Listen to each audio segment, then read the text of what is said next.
叶子，手出刀，止血钳，开始缝合。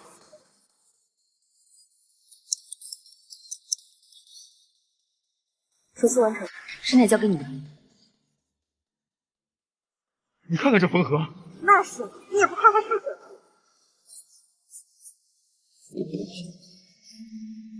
来这么多，连续6台手术做下来，铁打的身子也经不起折腾，怕是早晚会猝死。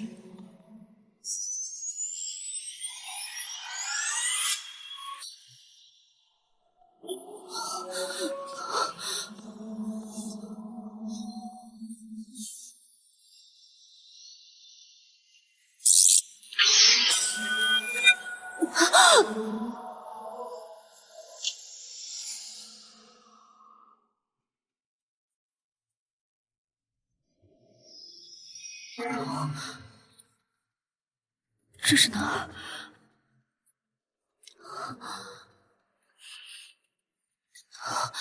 胸口怎么插了个簪子啊？还好插的不够深，要是再深几分，医术再高明也救不了自己啊。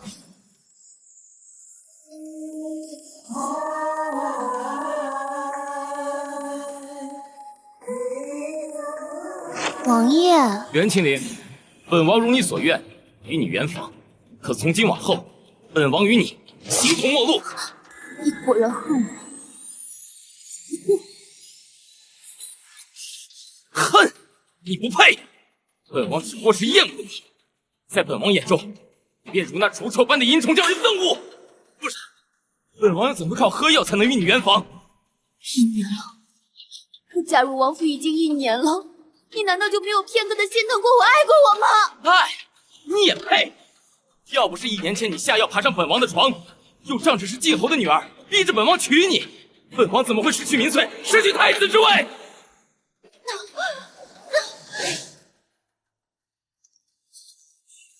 从今往后，不必把他当主子看，只当他是楚王府养的一条狗。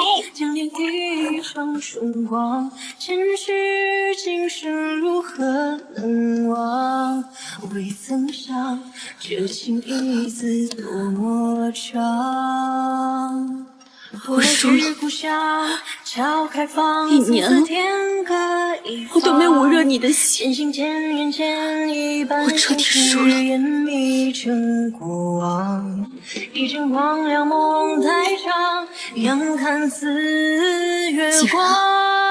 你这么想要我死，那我就成全你。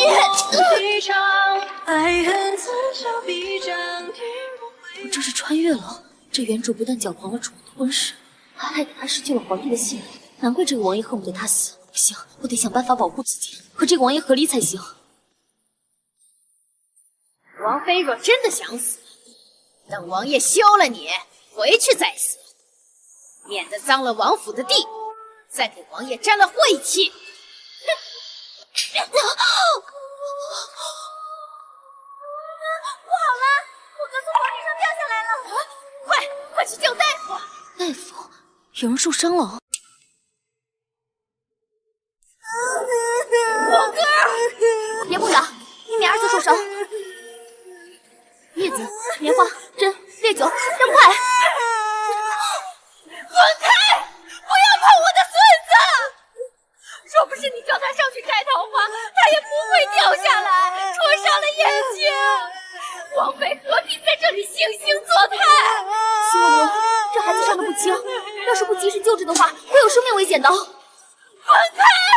不让王妃费心！滚！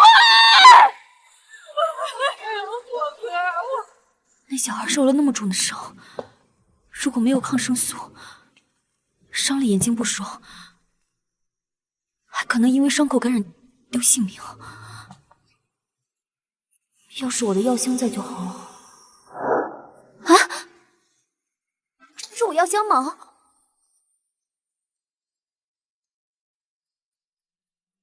注射器、酒精、抗生素，还有手术刀，太好了，那孩子有救了。王妃，你又想干什么？我不想看到你，请你离开。我这里有一些药，你先不必了。王妃，请离开吧。老婆子，我不想骂人。不是这个药，你一定要拿着。这是抗生素，1天3次，1次2粒。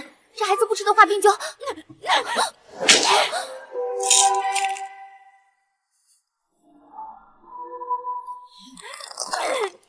妃还嫌我们祖孙不够惨吗？还要逼死我们不成吗？我告诉你，不要再靠近火哥一步了，否则我就是豁出去这条老命，我也跟你拼了！大夫，火哥现在怎么样了？还有救吗？钉子插在眼角，动不得。重了，我可治不了，你们准备后事吧。大夫，我求求你了，求求你救救我的孙子吧！他可是我的孙子，他要是活不了，我也不想活了。是啊，大夫，求求你再试试吧。试试？将死之人，老夫若接手，损失的是老夫的名声。我告诉你，今天就算是大罗神仙来了，也难救。这孩子着实可怜，李大夫，再开点药，缓缓他的痛楚也好。我们对外绝不宣称你曾救治。也罢，老夫也是于心不忍。这瓶药敷上去，镇静止痛。是王妃，开门呐！开门呐呀！果然还有救。这人都剩不到半口气儿了，还能救？开门！这王妃不会真当自己是大罗神仙？你有事就冲我来，不要折磨他，我做鬼也不会放过你。王爷，如此吵闹，发生什么事了？哎呦，王爷，请你救救我的孙子吧！王妃这是要他的命啊！这该死的女人！来人，把门给我撞开！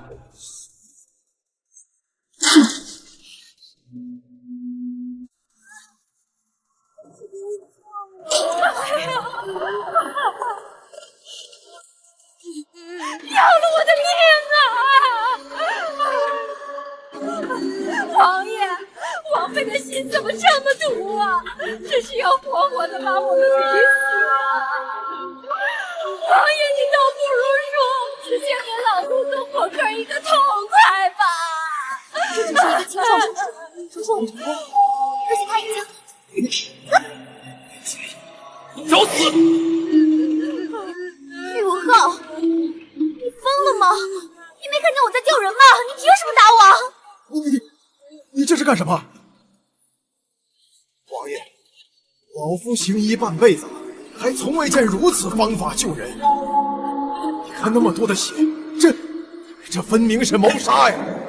王爷呀，你就看在老奴从小伺候你的份上，你赐老奴个火哥一死吧，不要让王妃再来折磨我们了。秦墨，你误会了，我那是在救他。够了！这个蛇蝎心肠的毒妇会好心救人，装作不堪其辱的样子，假惺惺自尽。你连自己的性命都敢利用，还有何时做出来？看火哥只不过是个10岁的孩儿，竟然下此毒手！来人，把王妃拖出去，杖打30。不是这样的，你听我说，宇浩，你听我讲。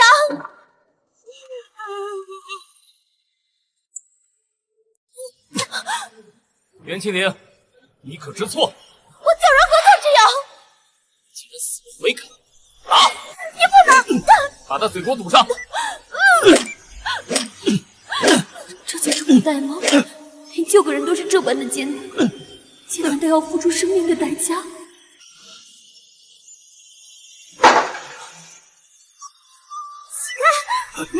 你这是……你放开我！王爷，你怎么能对我做出这么龌龊的事情？哎呀，朕如此器重你，你却自毁前程，你让朕太失望了。我住嘴！既然你与静后之女木已成舟，这桩婚事朕便许了。你好自为之吧。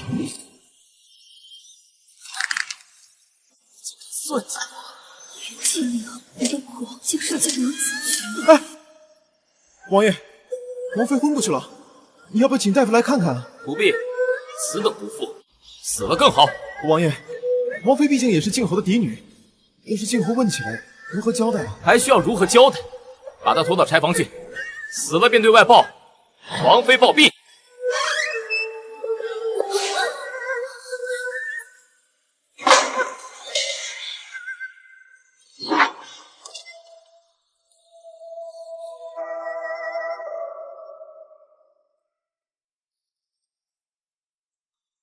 3天了，这王爷厌恶我就算了，靖侯居然也对自己女儿不管不问的。若是以后我和这个王爷和离，还是得想办法另谋出路啊！不行，我得吃药，不能死在这儿。对了，药箱里有抗生素，也不知道那孩子伤得如何了。伤口虽然清理了，但如果一直不退烧，也很危险。王妃，老奴不识好人心，错怪了您。什么情况？火哥儿都那样了，难道没死啊？难不成真是王妃救活了他？嬷嬷，要不我还是去请厉大夫吧。不用了，火哥要是没了，我就是变成鬼，我也要杀了那个女人。奶奶，王妃为我治病，王妃是好人。火哥这是烧糊涂了吗？怎么开始说胡话了呀？王妃为我刮脓，说刮了脓吃了药就能好，还说我会没事的。当真？王妃不是害你？王妃没害我。奶奶，我好冷啊！你照顾好火哥，我去请王妃。嬷嬷请起。火哥现在伤势怎么样了？伤口倒是不化脓了，可是高烧不退，还求王妃您救救我的孙子。扶我起来。王妃，你背上的伤。别废话，拿着我的药箱，走。是。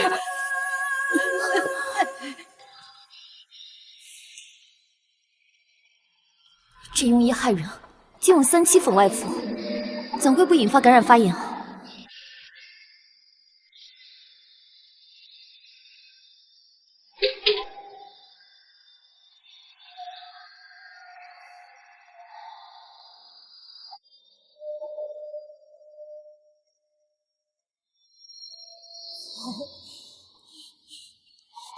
烧退了。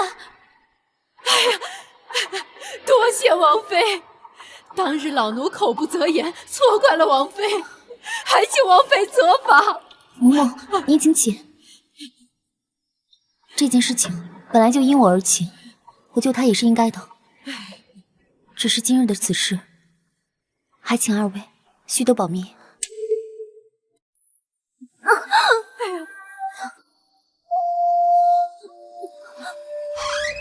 王妃，王妃，宫里请您和王爷马上入宫去，说是太上皇快不行了，您快起来吧，王爷马上来了。奴婢去回了王爷吧，王妃您这实在是动不得的。秦嬷嬷，哎，这秦嬷嬷走的也太快了，如若我能进宫救了太上皇，也能给自己多留一条后路。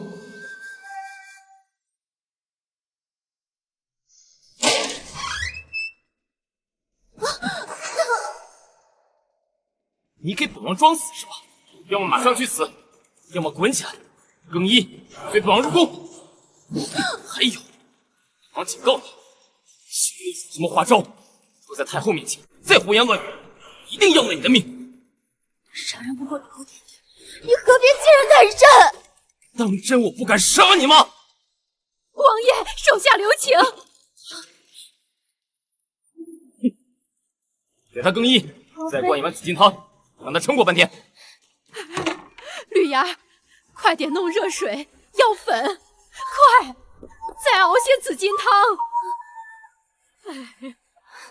嬷嬷，真的要接紫金汤吗？紫金汤虽然能让将死之人起死回生，可是紫金汤的药效，王妃现在的身体怕是撑不下去。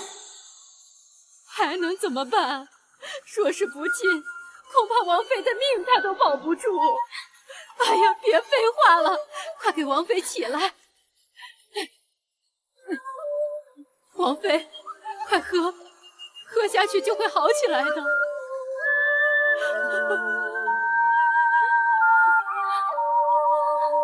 王妃，你好点了吗？奴婢先伺候您更衣了，王爷在催了。绿儿，你快点儿！怎么会蹩脚躲在我的袖袋里？王妃，再往里，奴婢就不能跟你进去了。您千万保重身体。也许他身后还有救，能成为我生存下来的转机。楚王妃到！王爷，他就是楚文翠，宇文浩的心上人。老五，你怎么才来呀？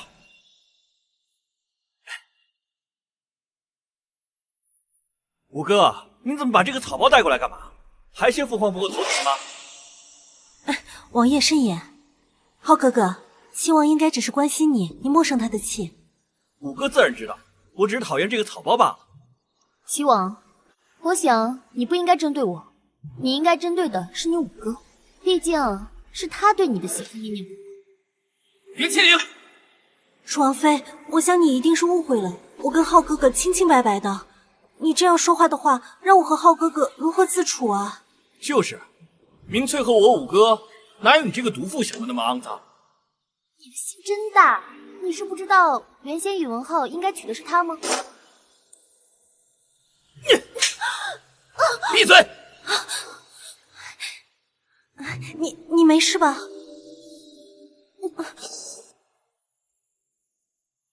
这样的人你管他做什么？小心他跟上次一样发疯再伤到你。都是一家人嘛。你就是心善。你若再敢胡言乱语，休怪本王无情。只可惜啊，你这么保护她，她也是齐王妃。皇上有旨，请王爷王妃们进去。父皇，皇祖父怎么样了？回王爷的话，恕臣等无能。太上皇如今已经油尽灯枯了。看样子，太上皇似乎是心衰，呼吸困难。要想李有多办案，只是贸然出手，他们定不会信我。废物，全都是废物！宫中那么多太医，竟然没一个人能救得了皇祖父。希望恕罪。皇祖父，我不能放任病人在我面前死去，我去见死不救。父皇，可否让儿媳为皇祖父把个脉？袁麒麟，又在胡闹什么？楚王妃何出此言呢？难道是对臣等的医术有所质疑不成？我只是觉得皇祖父的病没有那么严重，或许还有的治。你一个什么都不会的废物，有什么资格把脉呀？是啊，楚王妃，还请慎言。李太医在我大夏当中的医术已是翘楚，仅次于院手。若是李太医说皇祖父的病情药石无医，恐怕也无人能救治了。诸位有所不知，其实院守大人在云游四方之前，也曾与老臣一起探讨过太上皇的病情。太上皇久卧病榻，而且年事已高，病情实在是太过严重。如今恐怕是院守大人亲临，也再无回天之术了。就是，院守大人都无能为力，难道你的医术要比院守大人还厉害？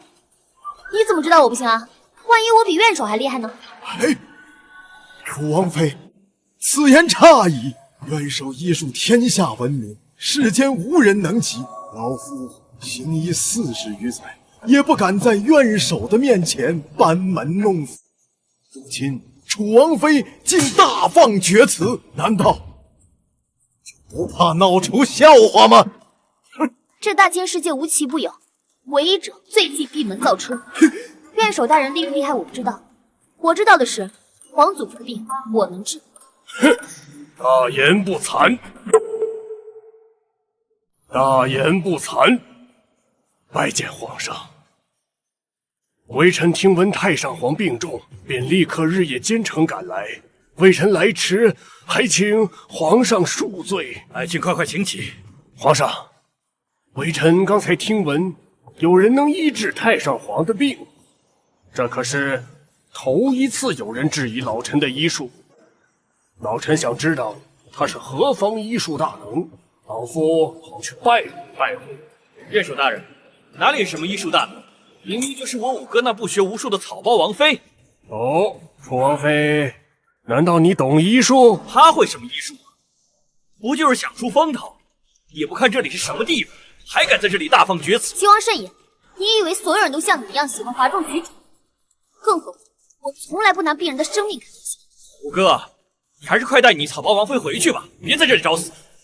一会儿父皇怪罪下来，你可担不起这个责任。是啊，浩哥哥，你快劝劝楚王妃吧，现在不是出风头的时候。袁麒麟，你放开我！如果耽误了皇祖父的病情，你们谁敢负责任？微臣和靖侯是多年好友，真不知楚王妃你懂医术啊？我会不会医术，待会儿不就知道了。大胆楚王妃，皇祖父乃是万金之躯，难不成你想拿皇祖父试一试？那倒不用，那楚王妃会不会医术，问问靖侯便知道了。不用问，自会证明我自己的医术。袁清灵，你莫不是怕了？我劝你还是在靖侯没来之前，赶紧滚回你的楚王府吧，别在这丢人现眼。那也比你头顶一片青青草原强。你楚王妃，我夫君好心劝你，你怎么这么不识好歹，还要污蔑我呢？袁麒麟，我再给你一次机会，滚回去！我偏不，今年皇祖父的病我治定了。皇上，你之前已经做过下作之事，而今你非要逞强，要害死我侯府全家不成吗？从母亲去世之后，你管过我死活吗？你凭什么断定我不会医术？真是不知天高地厚！我们侯家没有你这样的下作东西，与我父女关系今天到此为止。皇上，老臣就当没有这个女儿，有杀有剐都由您了。太上皇，哎呀！皇上，太上皇驾崩了！看他的脸色，分明还有救。不行，无论如何，我都不能放任病人在我面前死去。我去见死不救。宣召吧。等等，皇祖父还没有死，还有的救。你说什么？我说皇祖父没有死，我能救。不可能，太上皇气数已尽，怎能治活？浩哥哥，你快劝劝楚王妃吧，别犯糊涂啊！袁麒麟，你还嫌不够丢人吗？这里不是你撒野的地方，给我滚回府去！你放手！再不救皇祖父，他就真的死了，他是你亲祖父啊！王妃，你刚刚说的是真的？父皇，儿媳说的是真的，皇祖父他还有救。可笑！太上皇的气数已尽，你怎能医治？难不成楚王妃你是大罗神仙不成？你救不了，不代表我救不了。大言不惭！既然楚王妃质疑微臣的医术，她能救活太上皇，不如让楚王妃来医治。若是她能治好，微臣的院守之位便让给楚王妃。若是楚王妃您输了呢？输了又如何？太上皇龙体尊贵，楚王妃如此儿戏，依臣之见，立个军令状。若是楚王妃输了，便立即处死。楚王妃，你意下如何？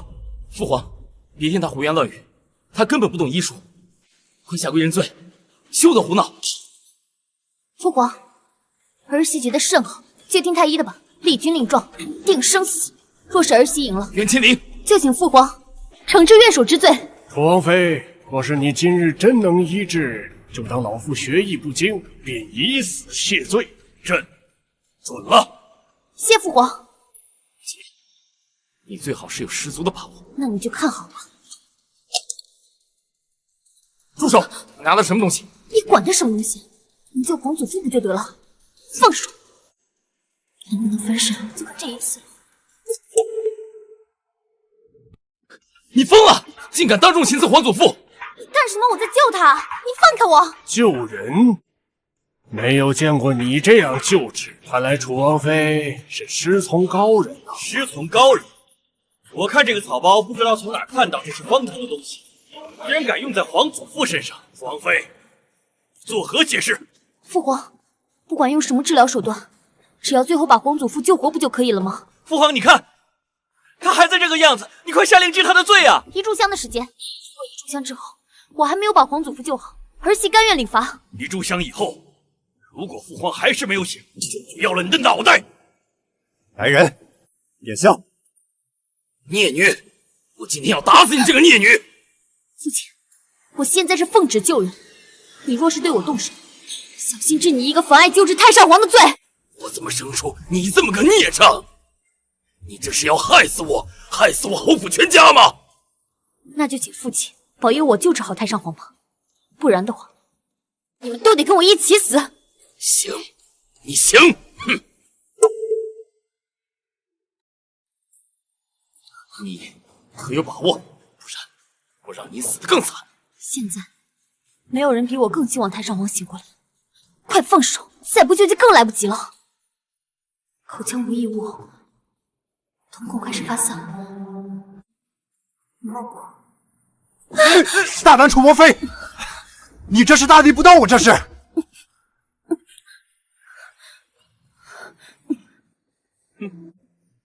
父皇，一炷香时间已到。这一炷香的时辰已过，可是太上皇怎么还没有反应？父皇，我就说这个女人是故弄玄虚吧，她还把皇祖父的衣裳给解了，简直是不知羞耻，让皇祖父死后还不得安宁。父皇，我求您治他的罪。来人，把王妃拉下来。救不活了，别救了！你们到底在干什么？皇上，楚王妃欺君之罪在前，侮辱太上皇的身体在后，还大言不惭立下了军令状。楚王妃若是不治罪，有辱皇上国威。王妃，你可知罪？回父皇，儿媳在救人，不知罪从何来。父皇，念着他一片孝心的份上，恳请父皇饶他一命。宇文浩，不用你替我求情。你如果救人是罪的话，我甘愿认罪。死到临头，你还敢嘴硬？冥顽不灵，一炷香时间已过，太上皇还没有醒过来，朕要按照军令处置你吧。父皇，皇祖父的救急已深，晚些醒来也是正常的。父皇，他这是在拖延时间。来人，将楚王妃拖下去，按军令斩。老祖宗活过来了！皇祖父，你醒了！不幸现场，看来人是救回来了。长公公，快吩咐御膳房准备腊八粥。这不可能啊！不可能啊！怎么不可能？皇上，太上皇的病情微臣非常了解，一定是楚王妃用的妖术，让太上皇一时回光返照。皇上，不要让奸人所蒙蔽。从入宫以来，本王妃的一言一行都在你们眼皮子底下的，我如何进行巫蛊之术？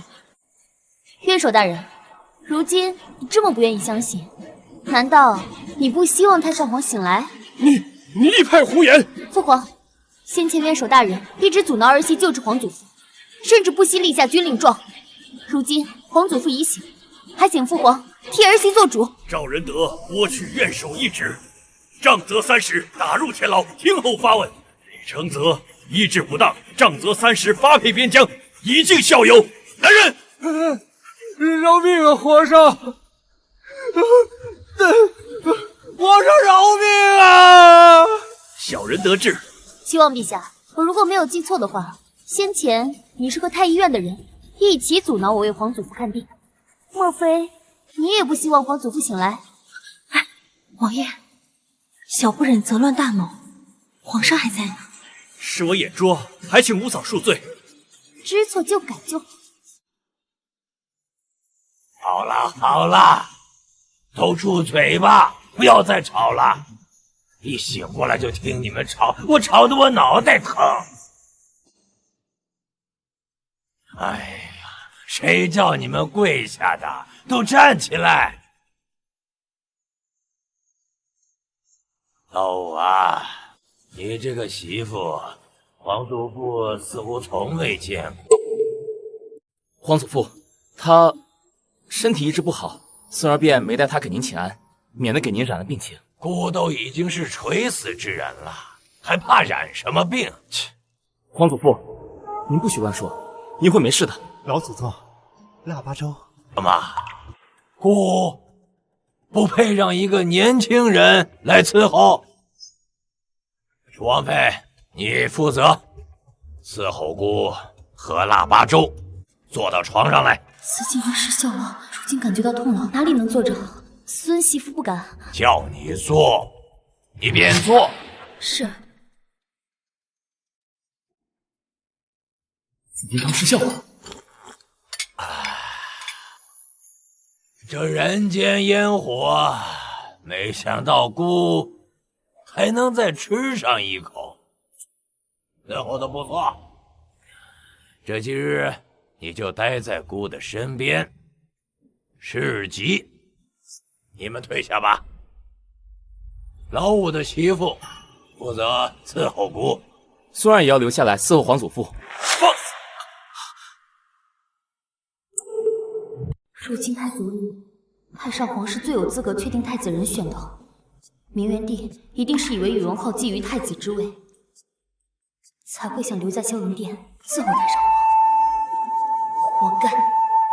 孙儿失言，孙儿明日再入宫请安。听令，照顾好皇祖父。孙儿告退。他们都走了，你跟我说说我的病是生是死，死是什么时候，生能活到几时？孙媳妇暂时还不敢判断，还请皇祖父恩准我为您做个检查。那还愣着干什么？我们先来听一下心率吧。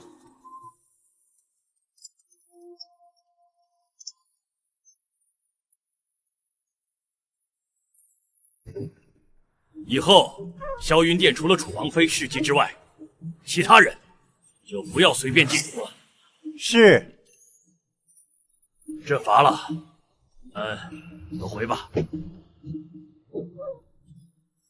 父皇怎么去信这个女人？竟然让她去侍疾，还不如让翠儿你来呢。看来袁清灵这个贱人获得皇帝的信任了。只要皇祖父无恙便好，谁侍疾都一样的。话不能这么说，近水楼台先得月这个道理大家都懂。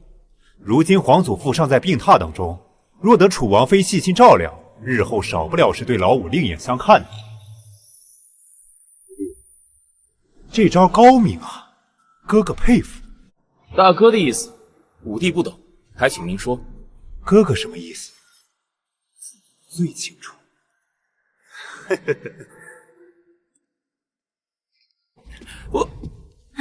母后还等着我们去请安呢，别让母后久等了。好。元清3年走运，我们怎么瞧？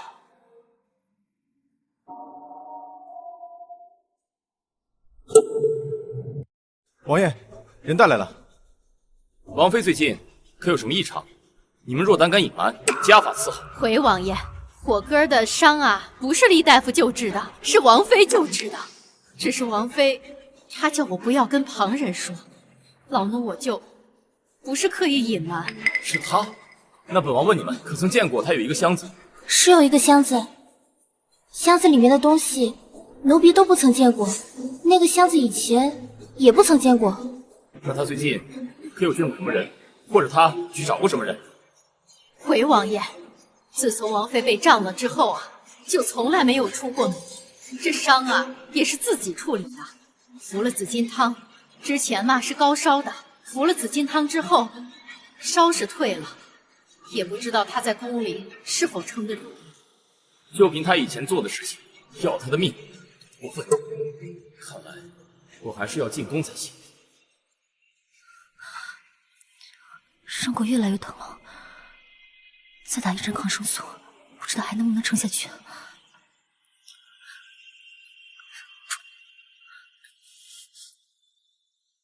这也算是抱伤大腿了吧？啊，这里怎么会有溃疡？王妃，你这是怎么了？我没事儿，吃撑了。哦，齐王妃呀，已经给太上皇请安了，你呀，快去吧。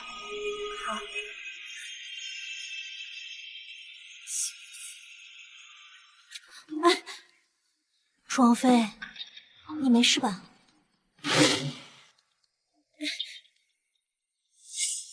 果然是你，楚王妃，你怎么了？我没事，看来药效起作用了，可怎么回事？他不闹的话，我的计划就没用了。两位王妃，我们进去吧。太上皇，楚王来了。宣，他竟连看都没看我一眼。给皇祖父、父皇请安。老五啊，今天不是早朝日，你一大清早跑到宫里来做甚？孩儿惦记皇祖父，所以便匆匆忙忙来了。不无恙，王妃伺候姑伺候得很好，我十分满意。太上皇，您该吃药了。拿走拿走，我不吃。老祖宗得吃。罢了罢了，太上皇什么脾气，你们还不知道吗？他火气一上来，什么也不吃。拿走拿走。皇祖父，药还是要吃的。真是愚蠢不可救药。太上皇这回犯了性子，皇上不全不住，真当太上皇会听你说？这不是故意要触怒太上皇？真是个自以为是的子，不堪大量。你放回来！你没听楚王妃说，药还是要吃的。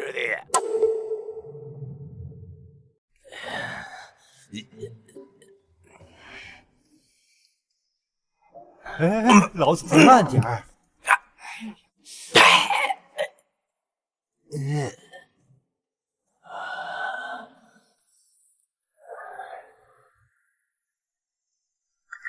太上皇吩咐老奴给王妃上药。天哪，伤得这么重！王妃，你要是忍不住，你就咬着被褥吧。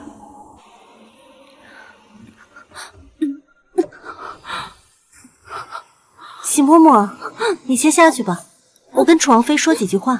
是。昨天晚上辛苦你照顾皇祖父。走开，你别碰我！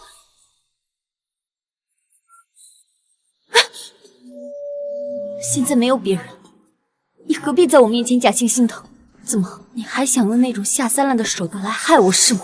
既然你都已经知道了，你又何必死皮赖脸的赖在浩哥哥身边？他是不会爱上你的，他心里只有我，你连个替代品都不如。你以为我会在乎吗？我已经不是原来那个傻傻的爱着楚王，甘愿被你伤害的袁清灵了。这不欢迎你，你走开！你想死吗？袁清灵，你想死吗？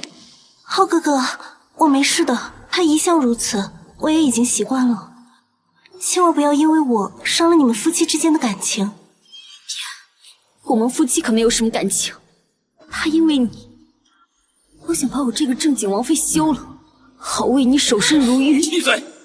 我与明翠清清白白，你休得胡说！清清白白，你们一口一个浩哥哥，一口一个翠儿，不知道的还以为你们是什么有情人呢。住口！你何必欺人太甚？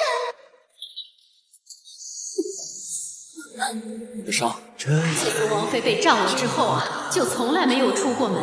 这伤啊，也是自己处理的，服了紫金汤。之前嘛是高烧的，服了紫金汤之后，烧是退了，也不知道她在宫里是否撑得住。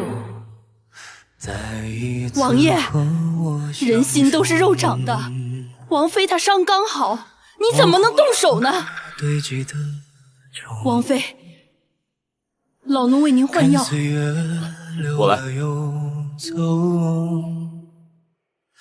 每一夜痛的理由，是曾经忘掉的忧。紫金汤，你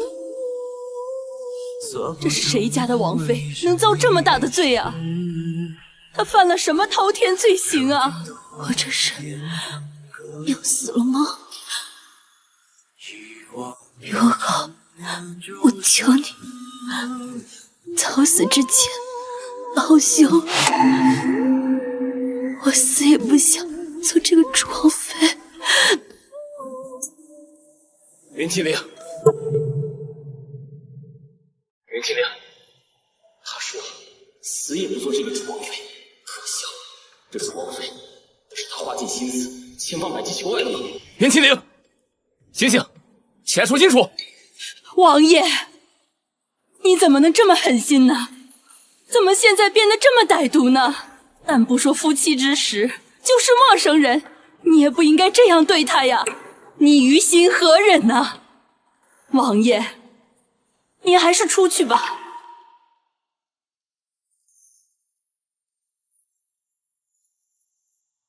王妃，王妃，浩哥哥，如今皇祖父的病情缓解，父皇对你态度也略有改变，我也替你高兴。你可曾怨过我？有什么好不好？还活着。是啊，有什么好不好的呢？活着就行。如今只希望我所害怕的事情不要发生。你害怕的是什么？我怕有一天你和齐王会为了那个位子争个你死我活。不会，我别无他想。你也别多心，之前我承诺过你的，我会信守。其实我心里一直都希望的是你。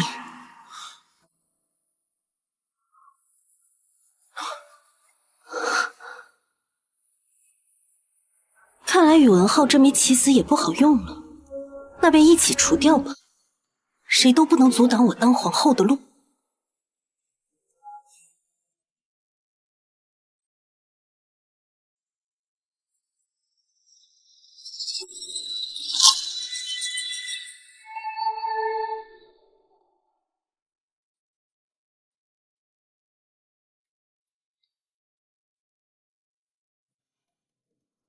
王爷，您还是进去吧，凡事只要说开了就好。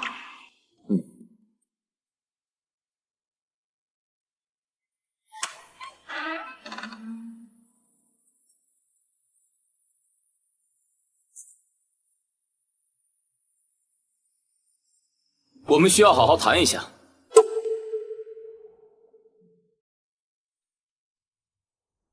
好啊，只要不动手，我什么都愿意好好谈，不必猜疑。我所说的话就是我心中所想。既然王爷愿意沟通，我求之不得。我不是受虐狂，不是每一次要被打一顿才愿意配合。你给皇祖父打的是什么药？这是急用药，用于心衰心梗以及呼吸困难。是何人给你的药？无人给我，我自己的。显然你不愿意说实话。是你不信我，所以才认为我没说实话。那你给火哥又用的是什么毒药？为何能让他身体无法动弹，失去意识？那不是毒药，是麻醉药，用于手术，和紫金汤有异曲同工之妙。紫金汤是毒药，所以你给我服下的是毒药。算了，毒药也好，神药也好，我都不在乎。我这条命你不喜欢，拿去便是。不过只要我活着一天，就还请王爷不要为难我。尤其是我在给太上皇治疗期间，还请王爷多多包涵。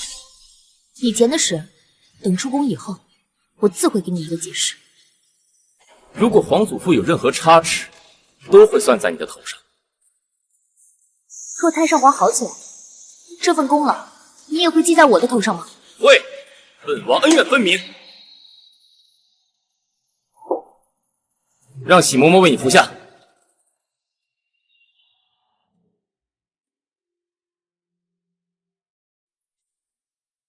起来吃药。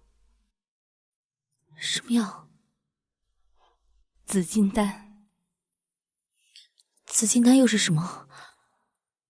喝了紫金汤不够，还要吃紫金丹。这颗药能活血化瘀，对你的伤势极好。这颗药价值千金，每一位亲王只有一粒，若是重伤，能救一命的。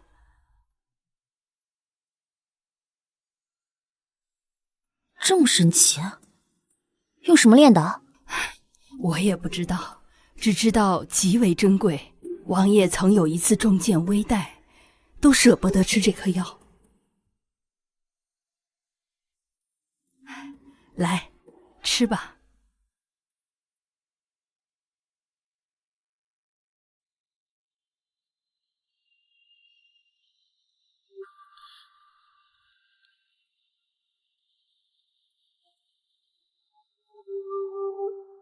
这药如此名贵，他舍得给我，看来他信我可以治好太上皇。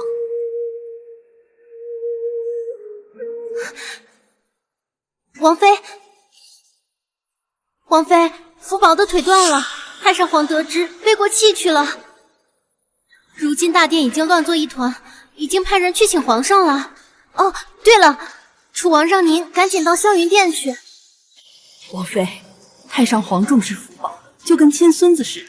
福宝出事，太上皇必定伤心激怒，怕是不好啊。出事了！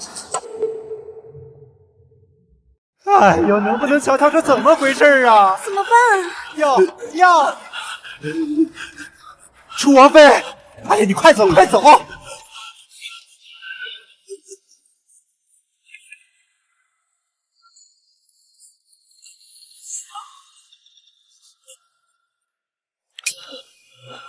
太上皇无大碍，只是一时昏过去了。就因为他，老祖宗被气成这样的。这伤我能治？能治。哎呀，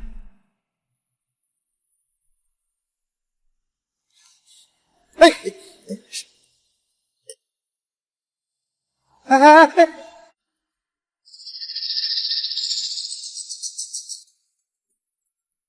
你不在皇祖父跟前，过来帮忙。要本王怎么做？我要先检查一下他有没有淤血，帮我摁住他。福宝是太上皇的宝贝，福宝受伤了，直接影响了他的病情。愣着干什么呀？摁住呀！哦，他怎么一点都不怕？他受伤了，我先固定一下。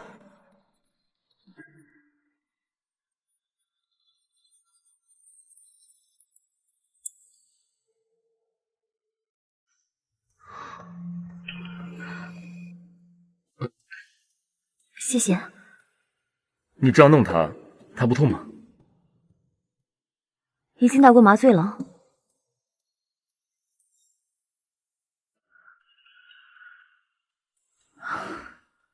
福宝是在花园里面被发现的，我没记错的话，今天你也去花园了吧？你在怀疑本王？有人想通过害福宝来影响皇祖父的病情，到时候只怕就是你再也没有问鼎太子之位的可能了。对方是要一箭双雕啊，害了皇祖父，再把本王整进去。除你之外，还有谁？你想说什么？还有楚明翠，对不对？闭嘴！闭嘴！谁让你胡乱猜度？行，那我不说了。王爷现在最好去太上皇那边守着，等太上皇醒来，皇上肯定会下令彻查，到时候王爷最好在场。传楚王，老五，朕问你，你今天是否带着福宝去了花园？是。你带福宝去花园做了什么？儿臣觉得乏闷，想到花园透口气，正好看到福宝，便顺手抱起了他。那王爷离开花园的时候，可否看见福宝跟你一同下来？本王并未留意。你素来聪慧，要知道福宝是皇祖父的心头宝，你会没有留意？那你离开花园的时候，还有什么人还在那儿？回皇祖父的话，没有。他宁愿自己被他父母厌弃和怀疑，也不愿意供出他护着的人。好你个楚王，娘朕太失望。朕当生了一个白眼狼，今天起，朕不想再见到你。来人，把楚王！父皇且慢，父皇且慢，福宝已无大碍。哎，快，让姑看看我的心头宝啊！你这是怎么了？王爷说福宝是您的宝贝，又怕福宝影响您的龙体，所以就把紫金丹喂给福宝吃了，看看是否能救他一命。老五啊，你好糊涂啊！紫金丹你只有1粒，你自己都舍不得吃，你把它给了福宝，你这是为什么呀？啊！孙儿见祖父为福宝的事情发病，一时没多想。太上皇，王爷舍得用紫金丹救福宝，可见王爷不是害福宝的凶手。可能福宝就是在花园里玩耍，不小心被重物砸断了腿。朕错怪你了，起来吧。谢父皇。你也别太往心里去。古斯，把福宝抱下去吧。不必了，福宝留在姑的身边养伤。楚王妃继续留在姑的身边侍疾，你们先下去吧。方才你是一句实话都没有啊！啊？说什么呀？你说什么呀？你还是不肯说实话呀？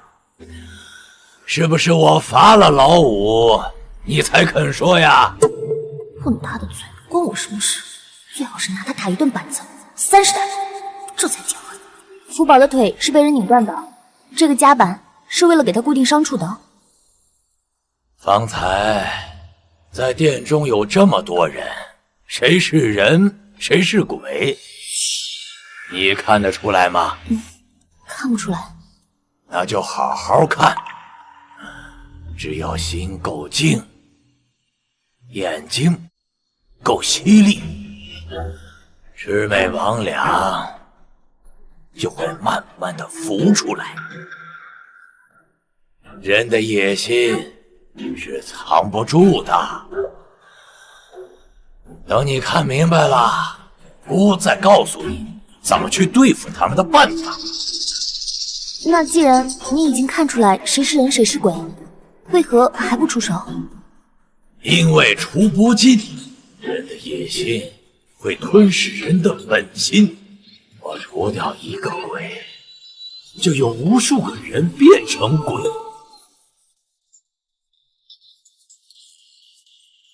已经是一条腿迈进棺材的人了，没有力气了。而那些人都是我们宇文家的人呐，都是姑的后世。杀一个伤一次，杀一个就再生一次。姑累了，都退下吧。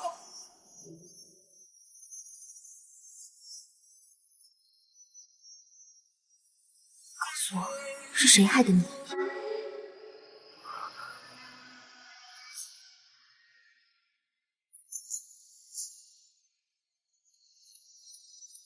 楚明翠，果然是你！别怕，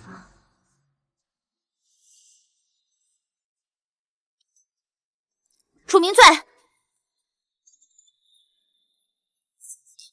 说，福宝的腿是不是你折断的？说，福宝的腿是不是你折断的？女人的心思果然是缜密敏感的，你知道我与楚王在花园里，可惜这一切都只是你的猜测，无人会信你，只会认为你是诬陷人。你可要知道，楚王是宁可自己死，也要保护我的。没错，我知道没人会相信我只是想证明自己的推测是否准确。说，福宝的腿是不是你折断的？你猜对了，是我。你还想知道楚王跟我在花园里说了什么吗？他说觉得你肮脏讨厌，连碰你都要吃药。他跟你说的？当然了，不然我是怎么知道的？齐王和楚王马上就过来，以袁清明以往的性子，绝对会发疯。到时候他就不能再留在宫中接近别人。说完了吗？你为什么没有？你难道不想知道楚王为什么跟我说这些吗？想啊，但是我觉得没有什么是4个人不能好好坐下来谈一谈。你干什么？你放手！没事吧？楚王、齐王，齐王妃有话和你们讲。你在做什么？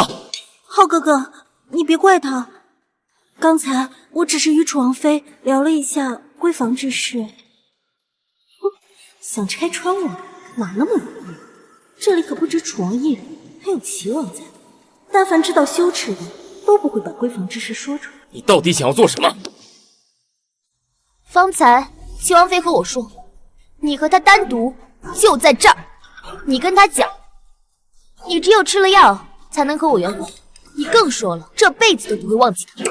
他还讲，福宝的腿是他弄断的。这句话，他既然可以和我讲，也可以当面跟你们讲。你胡说！你为什么要诬陷我？你打啊！我告诉你，今天但凡动手，我保证我们4个人都活不了。我拼了命跟你们玩！五哥，莫与这种泼妇计较。你闭嘴！齐王，我要是泼妇，你的王妃就是毒妇。娶了个毒妇，你能什么呀？你以为他真看上你？他看上你的，只不过是你皇上嫡子的身份罢了。袁清明，本王见过泼辣的女人，倒也没见过你这般黑心泼辣的。你这般诋毁民粹，颠倒黑白，就不怕五雷轰顶吗？堂堂的齐王居然能说出这样的话，难怪楚明翠这么心急，居然嫁给了一个没有脑子的人。若她不费尽心思筹谋，也不知道什么时候能够坐上皇后的位置。袁清明，你在这里胡说八道什么？齐王这个蠢货，能指望他什么呢？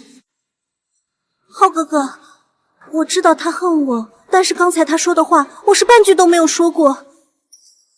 你知道，这种事儿，这种话，我就算死也说不出口的呀。更别说弄断福宝腿的事了。你知道我常年如素，不犯杀戒，即便是蝼蚁也不忍心踩死，更别说福宝了。你为什么要诬陷我？是非曲直，自在人心。我们不与这种泼妇计较。你们每个人说一句，胜过我争辩万字，真是可笑。太上皇说的没错，你们都是眼瞎。你们先回去吧。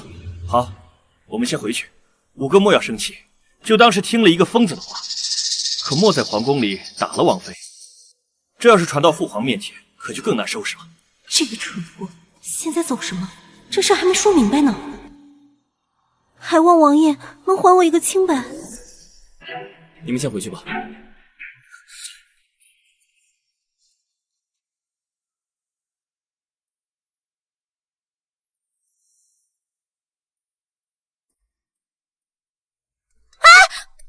你干什么？我告诉你啊，你别欺人太甚，我不怕你。坐下，吃饭。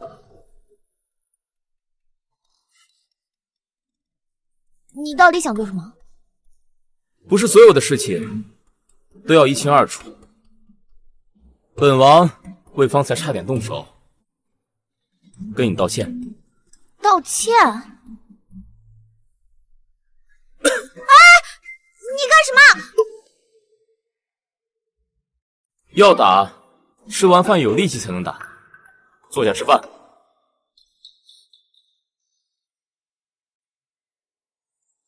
这几天事情脱离了掌握，袁清灵的改变也让局面发生了变化。我本脱离出夺嫡的漩涡，如今再次卷入当中，这不是好事。但若是能让皇祖父好起来，罢了，谅他也翻不成天。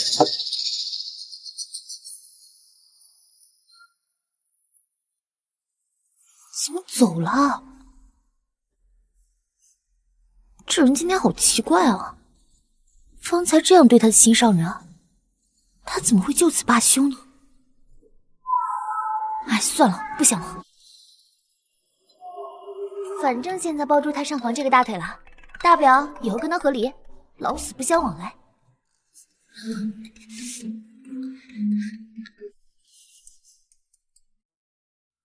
王妃，王妃呀，快醒醒啊！王妃，太上皇怎么了？哎呀，不是，太上皇老祖宗没事儿。怎么了？哎呀，你可算出来了！楚王玉玺性命不保，老祖宗让你出宫治病。宇文浩要死了！快点吧！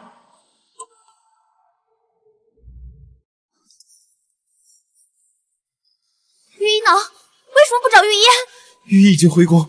御医说，神仙难救，都靠齐王的紫金丹吊这一口气了。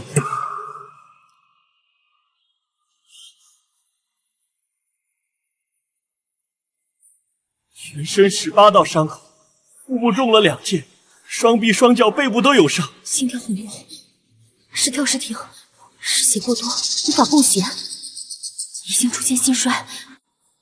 宇文浩，醒醒！你别拍他，他已经晕过去了。你别妨碍我！宇文浩，你看着我，你认得我是谁吗？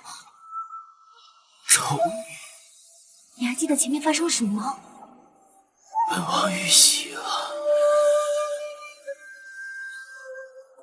意识还是清醒的。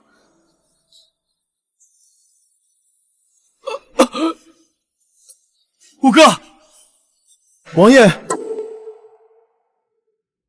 有内伤，咳嗽引起气胸了。汤阳，你去帮我摁着他，他现在有气胸，随时有生命危险，要把气抽出来。什么？你快去呀，按住腿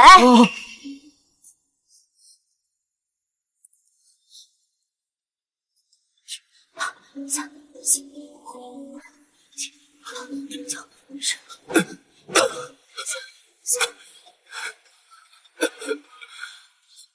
现在需要抽血。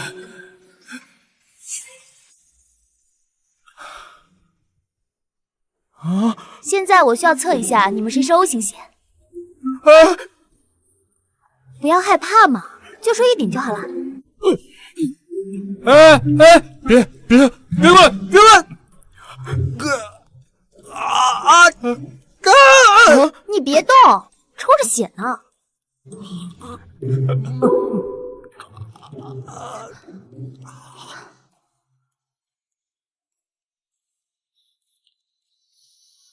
落日时分，弯月映黄昏，不知所起，却一往而深。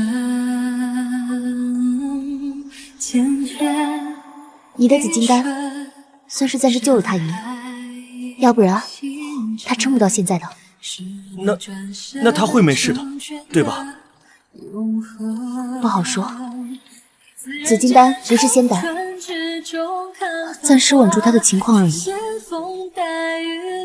他始终失血过多，伤势严重，内伤情况也不知道。现在需要缝合。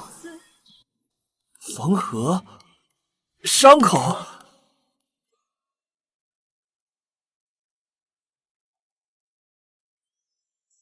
残忍，太残忍了！王爷就像破布娃娃一样，被一点点缝了起来。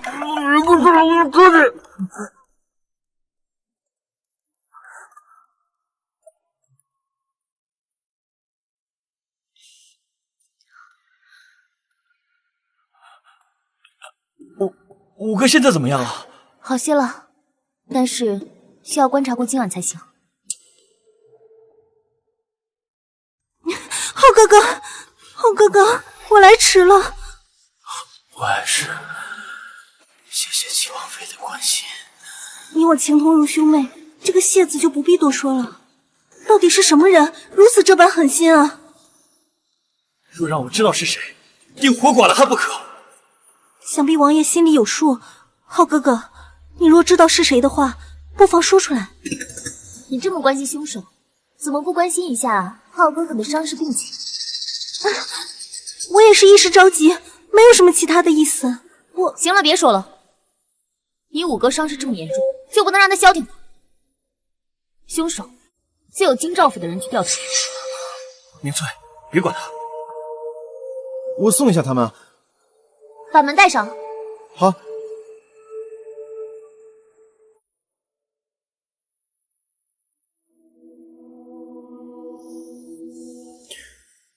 你盯着本王做什么？伤你的是纪王，是不是？是谁告诉你的？我猜的。别自作聪明。你为什么认为是纪王动的手？纪王是长子，且有战功，皇上甚是赏识，也笼络了一批朝臣，对太子之位势在必得。宇文浩的确是最大的阻碍，可这些我都不能说，你就当我是直觉吧。这个愚蠢的女人竟然知道是纪王，看来今后会没少议论是非。丑女，你说什么？本王要接手。多大点事儿。你不知羞耻，滚出去！叫汤阳进来。哦，汤阳，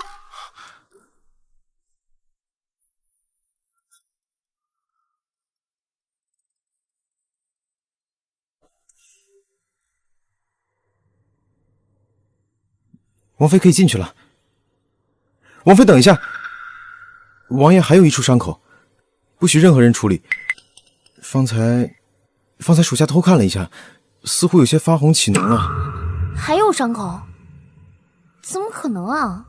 分明都处理完成了呀。哪里都看过了。你该不会说的是生殖男人的那个东西吧？你该不会说的是生殖男人的那个东西吧？古代是这样说的吧？是不是啊？汤阳，你在胡说八道什么？哎呀！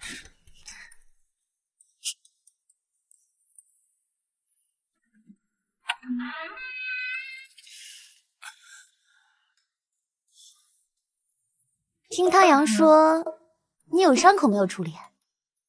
别听汤阳说。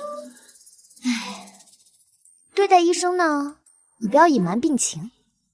就是因为其他伤口没有处理好而引发的感染、高热，是会影响生命危险的。关你什么事？看来你的下面是真的烂了。你怎么会伤到那里呢？你是躺着被人剁的吗？我要杀了你！要杀也是等你好了之后才能杀。现在呢，让我看一下伤口怎么样了。汤阳跟我说了，伤口引发的感染是会死人的。我就算死，也不会给你看的。唉，看来我得入宫，请太上皇赐一道旨意才行。禁止看鸡，想想都刺激。滚！你知道羞耻二字怎么写的吗？那可由不得你。王爷，我们要开始喽。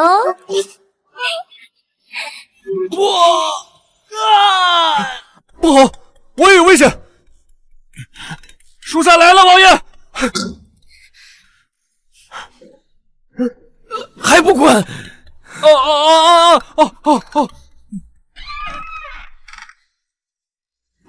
王爷，我什么都没看到啊！你和王妃呢？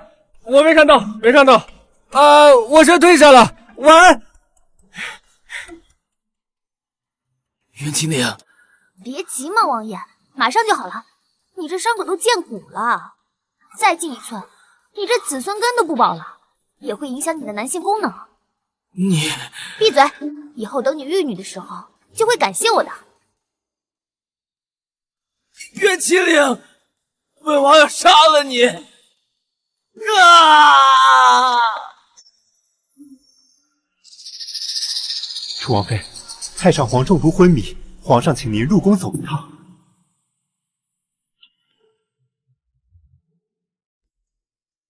儿媳参见父皇。抬起头来，你是何时学的医术？儿媳年幼时得遇到一位江湖女郎中，她在京都住过一段时间，她甚是喜欢儿媳，就让儿媳去跟她学习医术。你又学了多少时日？1年。你的师傅是谁？叫什么？儿媳不知，师傅从未透露。上次福宝出事，你私下也为太上皇医治，用的是什么方法？是不是老五授意的？当时情况紧急，所以儿媳才私下为太上皇诊治。王爷并不知情。当时儿媳给皇祖父喂药的时候，也是顷刻间发生的事情。儿媳将药丸放入皇祖父的嘴里，然后就任由药丸慢慢的融化。王爷并未察觉。药丸？是不是这个？这瓶药如何辨别？有什么功效？又是谁炼制的？这是速效救心丹，牛黄、蟾酥、人参、鹿茸末，还有羚羊角木、猪胆等药材炼制而成。这个药可以在短时间内将心脏复苏，是急救药，是师傅在去年的时候赠给儿媳。他说这是他今年研制的救心良药，让儿媳随身携带。朕就算是不懂药理，也知道这里没有你所说的人参、牛黄。这儿媳就不知道了，但是师傅确实是这样告诉儿媳的。举出1粒给王妃，让王妃按照给太上皇服食的方式服下去。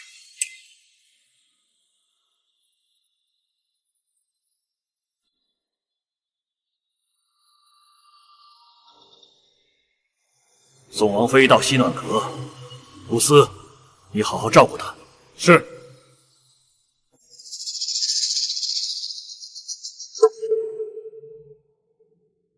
顾思，能否告诉我，太上皇到底中的什么毒？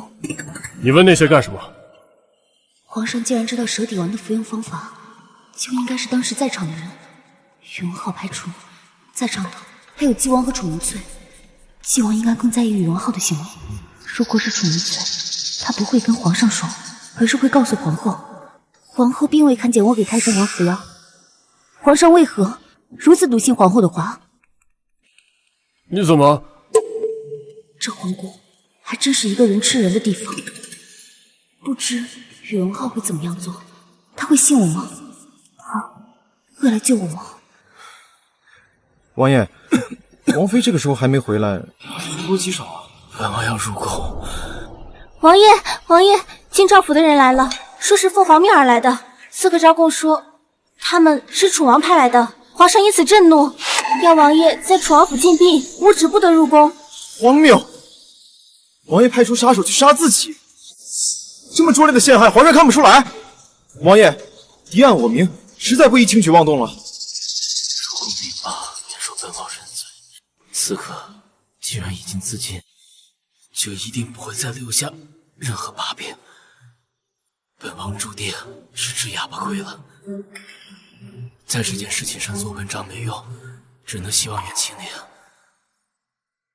能再治好皇祖父，那么本王才有可能监宫审讯，带本王入宫。是。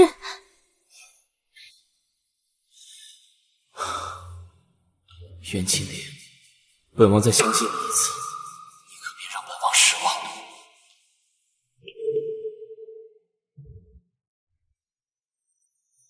皇上只请楚王一人。老法让宫内带路。哎呀，皇上，楚王到了。参见皇上。别了，还在冒险，是当朕傻子吗？平身吧。父皇，袁金莲为皇祖父治疗，是儿臣授意的。快去扶着！楚王，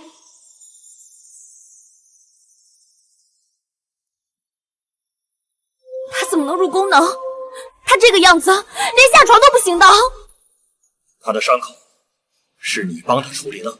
是的，他身中18刀，已经是危在旦夕。我入宫的时候，他还没有脱离危险期。他这样的伤口，若不及时处理，是会死人的。永浩，你醒醒啊！永浩，你不能睡，你要睡的话就永远醒不过来了。永浩，皇上，微臣相信楚王这不是自伤的，这个伤势神仙都难救。若是王爷只是做戏给你看的话，根本不用伤得如此之重。御医也来看过了，说王爷回天乏术，让我们准备后事。若不是太上皇引王妃出宫，王爷这才捡回一条命。微臣自有习武，知道刀剑无眼，绝不可能如此重伤，还生命无危啊！起来吧。太医呢？上去看看楚王的病情。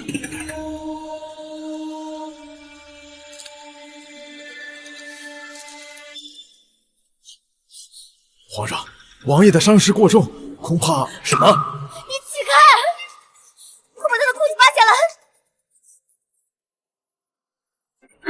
王爷这伤口要再深一点，恐怕连子嗣都……还不赶紧止血！永浩，你快醒醒！永浩！皇上，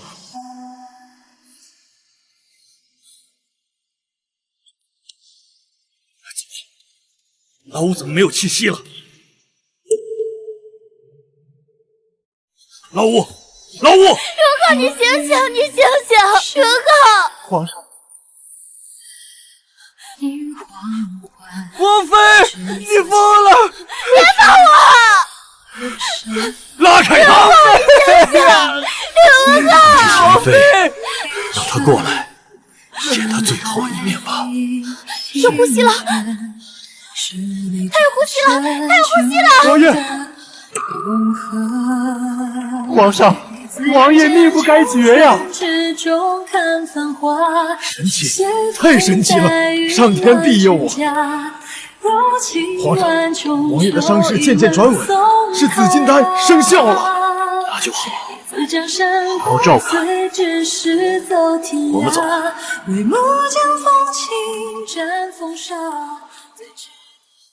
朕方才明明看过老五的鼻息，已经断气。这个楚王妃的确是有几分本事，断了气的人都能叫她救活，而且还不止一次。皇上，王爷既然醒了，说不定没事儿。方才应该只是背过气了。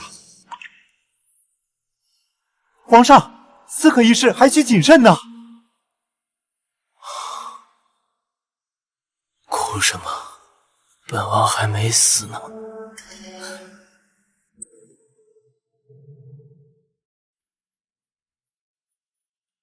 你懂医术，快去看看太上皇病情如何。能给我看一下诊断日志吗？请王妃过目。吐血连刺，继而昏迷，脉搏沉缓无力，初段为中毒，中了什么毒，生命没醒。这九转丹是用什么炼制的？这九转丹专门为太后炼制的，能去除风邪，固本培元。太后服用九转丹效果良好，便下旨让太上皇服用。朱砂、酸枣仁、当归等药材炼制，确实是安心定气的药，没有什么可疑。这九转丹能否让我看一下？殿中就有，因为是太上皇常服用药，殿中有备，我这就去拿。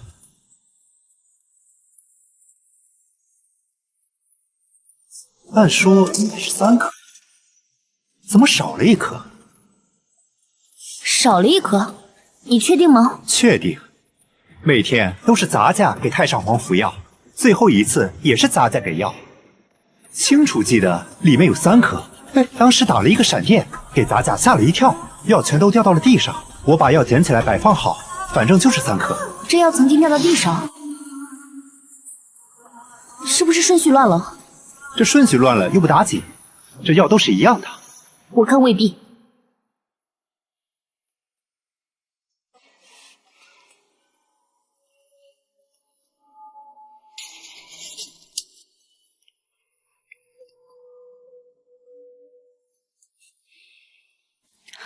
父皇，你看，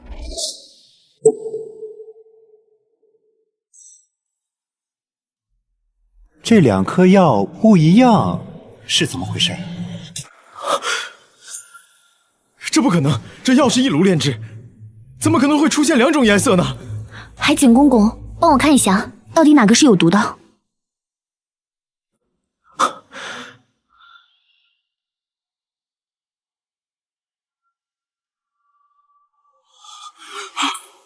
皇上，这绝对不可能的，肯定有人换药了。太医院送的药都是无毒的。这药少1颗，证明有人拿走了。为什么要拿走呢？就说明被拿走的那1颗是有问题的。可是刚才长公公说了，最后一次给药的时候，药曾掉到过地上。也就是说，药有可能乱了顺序。被拿走的那1颗是无毒的，而正要拿走的那1颗还在这儿。竟然有人敢给太上皇下药，真是不要命！来人，太医院给我封了，仔细的查。皇上，皇上！父皇，此事并不是太医院所示，要拿走1颗有毒的，就再拿1颗替补，这样就不会被发现。九转丹是御医所制，所以太医院肯定能拿出更多的九转丹来，没必要因为1颗而引发人的注意。此话在理。凶手得知此药地方有3处，一处在陛下那里，另外一处在太上皇那里，最后一处就在太医院。太医院经过刚才的分析可以排除，陛下这里也可以排除，剩下的就是皇祖父这里。凶手直接从皇祖父这里取来药，然后把毒注入进去。因为药有定数，所以当太上皇服了药中毒之后，这凶手就必须把剩下的药全部拿走。按理来说，1颗药就可以让太上皇中毒，为什么要多放1颗啊？下毒仓促，分量无法把控精准，所以这第2颗就是备用。第1颗下毒，如果没有成功，再加上第2颗，有万全的把握可以让太上皇中毒。御医，还请你帮我看一下。赶紧起来验药啊！是。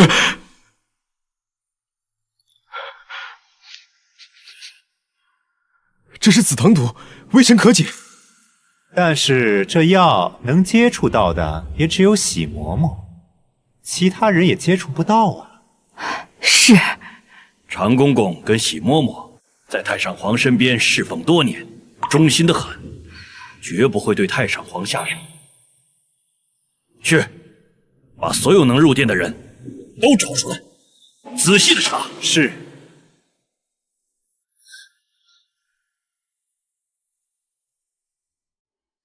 皇上，查到了，是小泉子，但是人已经死了，并且发现了1张1000两银票，是楚王府的人。皇上，不可能是楚王府的人。朕知道，如果是老五，肯定不会给1张印有楚王府大印的银票。整件事都是有人陷害老五，只不过他们策划的仓促，没有准备充分，而且此人没有料到太上皇病情会如此好转。老五媳妇，你赶紧回去照顾老五，朕一定会查得清清楚楚，还你们一个清白。谢谢父皇。等一下，朕陪你一同去看老五。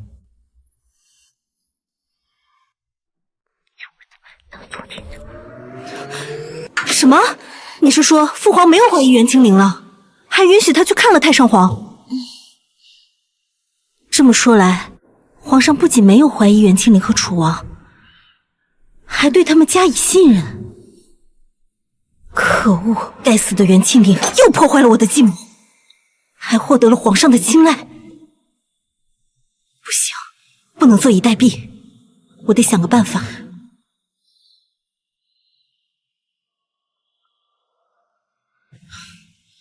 趁天色还早，我去拜访一下皇后娘娘。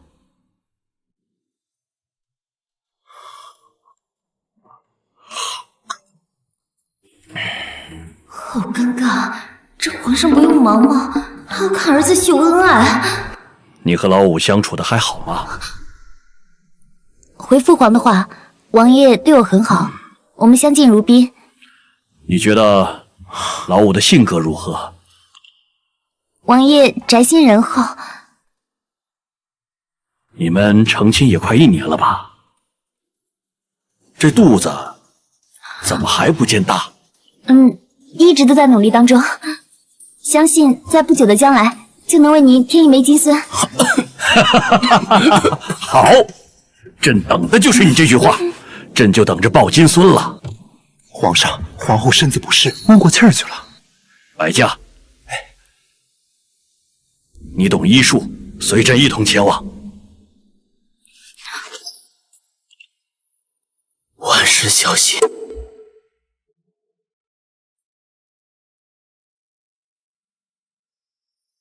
罢了，你就好好在这照顾老五吧。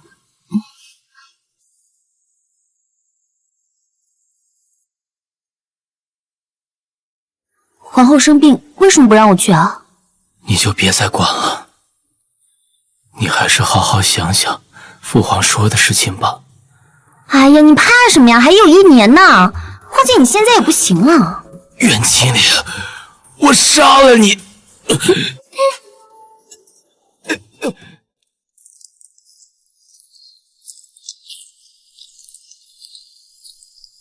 齐王和齐王妃有无入宫？回皇上，齐王和齐王妃刚入宫不久。我这个儿媳真是聪明过了头。去回了皇后，让太医去看看就行。你宣齐王妃。是。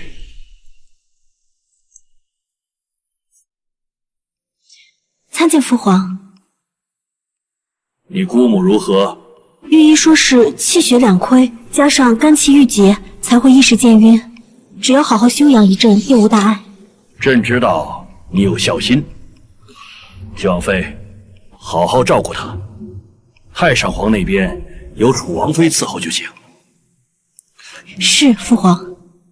朕听闻老六最近喜欢写诗，齐王妃，你诗文通达，若有空，你2人写写诗书，也是情趣，不必总是往宫里跑。是，儿媳遵命。你退下吧。儿臣先行告退。袁清灵，这一次算我输了，下一次你可没那么幸运。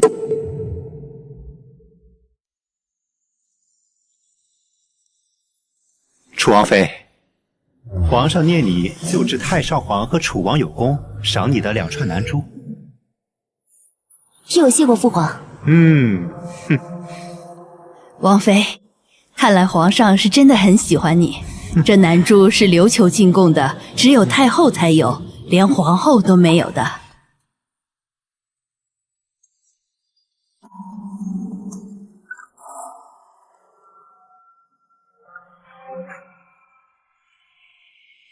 这和上次太上皇中了毒的香味一样，而这熏香不是他。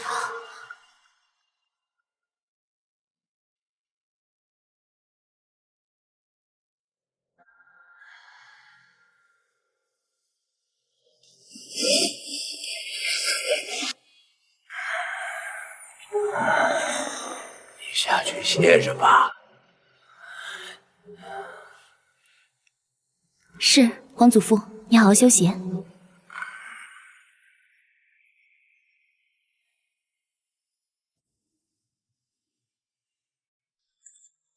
嬷嬷，王妃，皇上送给我的南珠好看吗？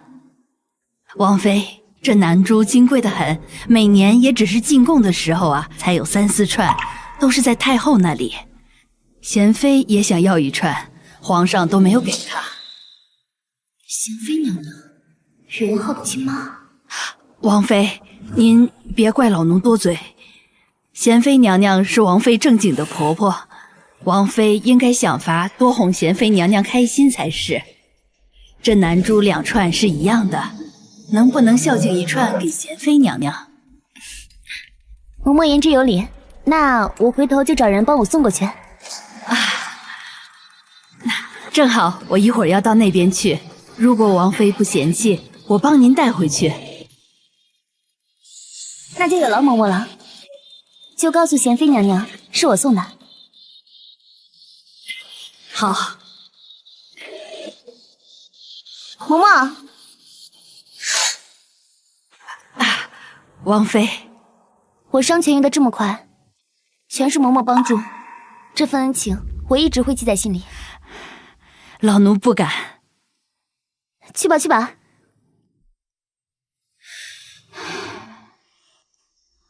嬷嬷，希望不是我预料的那样，否则我真的不会相信任何人了。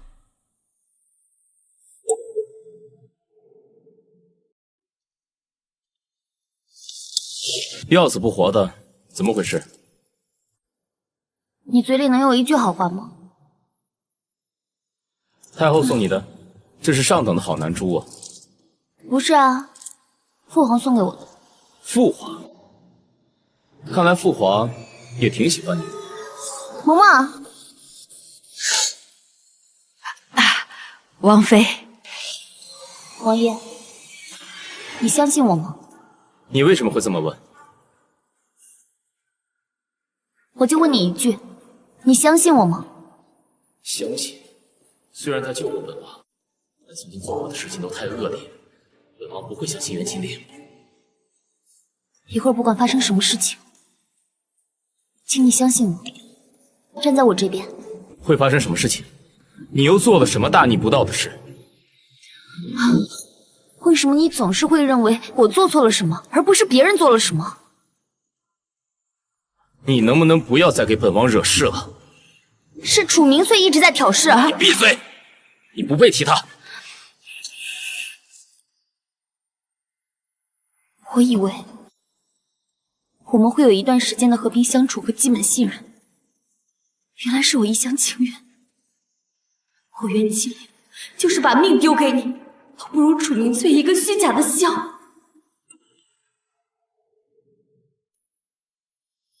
你说的没错，是我不配。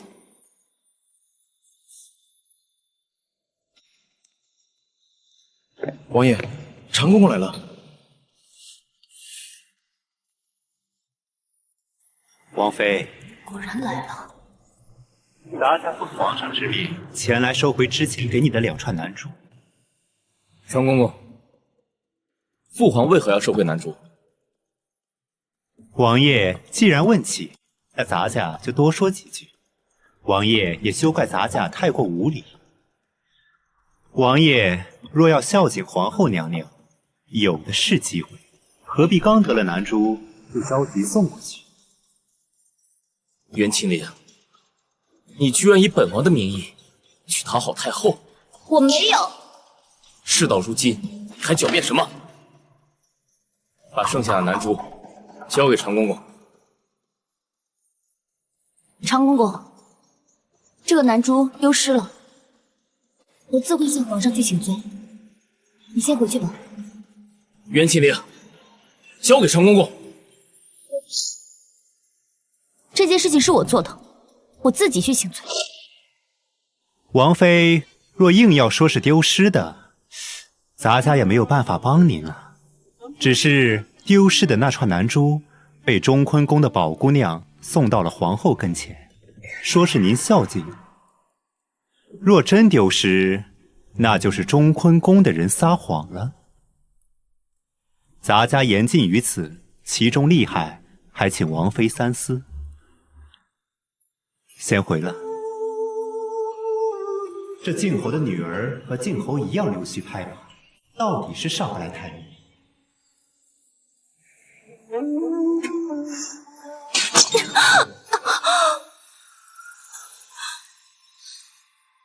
王爷，请勿动怒，小心伤口。本王若不休了你，誓不为人。王妃，你可知道你这样做，皇上会怎样看待王爷？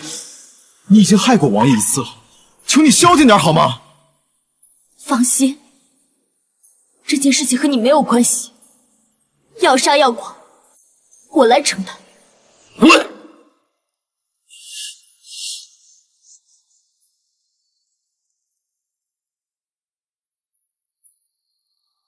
王爷刚才说，若不休了我，誓不为人，是吗？本王恨不得杀了你！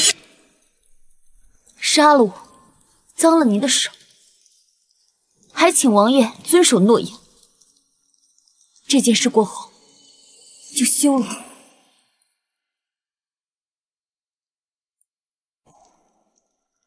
王爷，王妃此去，只怕会更加激怒皇上。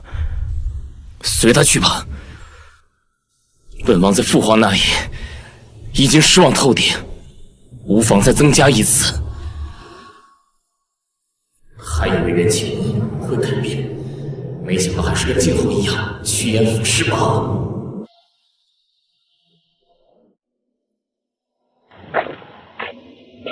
参见父皇。刚才长公公回报说你说朕送给你的南珠丢失了，丢在哪里了？回父皇的话，在霄云殿丢失的。那你看看这一串，是不是你在霄云殿丢失的那串南珠？是。这串南珠是皇后身边的人给朕送来的。你的意思是说，皇后的人偷了你的南珠吗？不是，儿媳知道是谁拿走的。哦，你知道是谁？说谁？喜嬷嬷。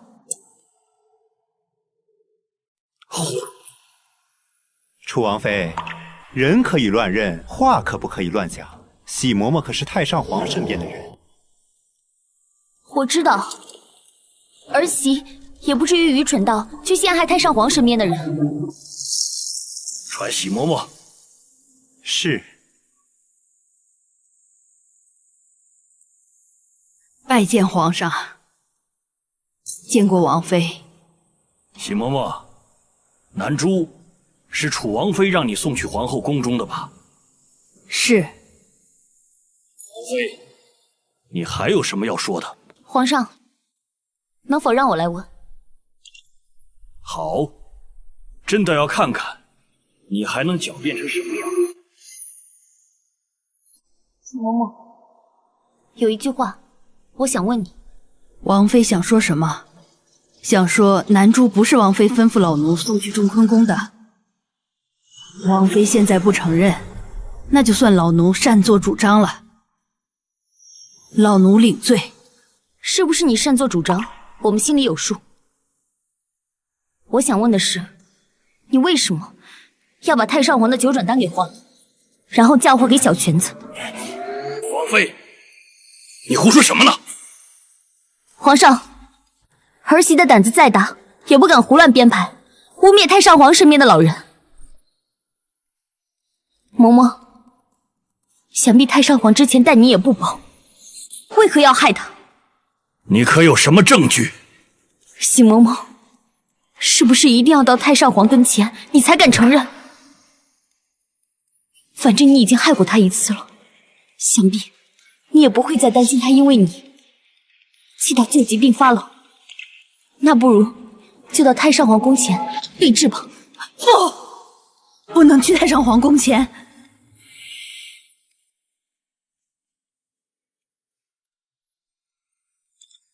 老奴承认，但是老奴绝没有谋害太上皇之心。药是老奴换的，但是我不知道它是毒药，知道之后，已经太迟了。是谁授意你的？皇上，赐老奴一死。看在昔日老奴忠心耿耿，这么多年悉心照顾太上皇的份上，求皇上不要给老奴动刑，在老奴死之前免受皮肉之苦。那么，究竟是谁指使你把南珠交给皇后的？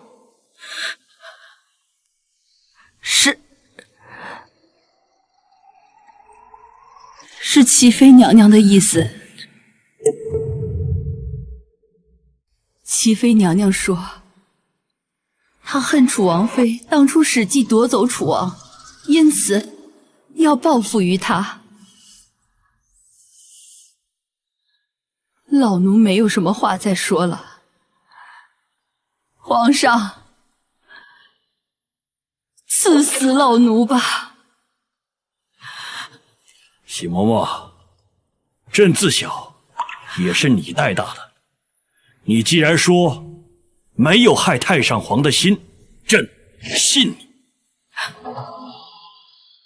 嬷嬷年事已高，不再适合侍奉在太上皇身边。楚王妃，让嬷嬷随你回王府伺候吧。谢皇上不杀之恩。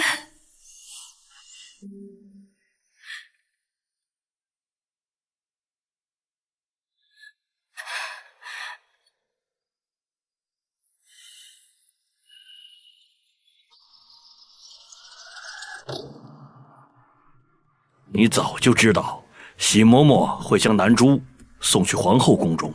他说是送给贤母王妃的。他若好心维护儿媳和贤母妃之间的关系，应该让儿媳亲自送过去，而并非是他代送。况且这南珠连皇后都未曾得到。他说要送贤母妃，他建议儿媳送给贤母妃，实在不妥。喜嬷嬷不会犯这样的错，除非她有心害我。朕已经将喜嬷嬷送回了你的身边，想怎么处置便怎么处置吧。只是你要记住，这件事绝不能让太上皇知道。方才喜嬷嬷说，齐王妃因为记恨你，才陷害你。你理亏在先，不得私下报复，知道吗？若他惹我在先呢？他不敢了，而且楚家也不允许他再胡闹。对了，还有一事，贤妃曾向朕提起，老五和齐王妃自小青梅竹马一起长大，最终姻缘不成，很是遗憾。朕打算补偿老五，让他娶楚家二小姐入门，做侧妃。你意向如何？没有，他终究还是要有别的女人的。这么大方？楚家二小姐可是嫡出，她若是入了门，恐怕你这正妃的位置都得要靠旁边让一让，你就真的不在乎吗？儿媳听父皇的。好了，老五如果病情稳定，你就把他带回府中去照料吧。回去吧。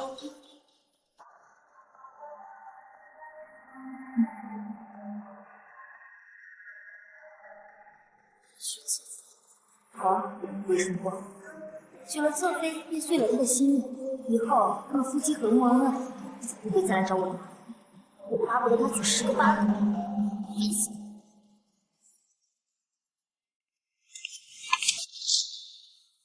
嬷嬷在等我吗？王妃既然早已识破老奴，为什么没有揭穿老奴？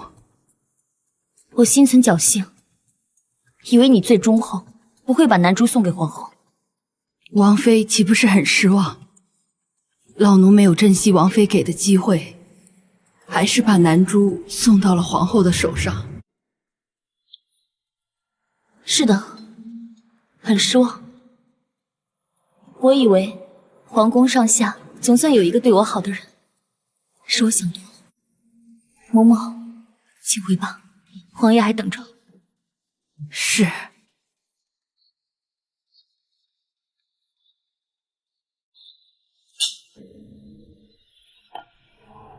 你私自送南珠给皇后，父皇当真没有怪罪于你？父皇明察秋毫，知道此事与我无关，自然不会降罪于我。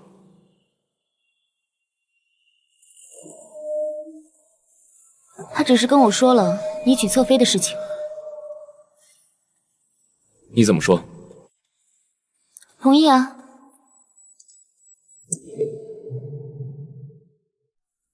到底是何人所为？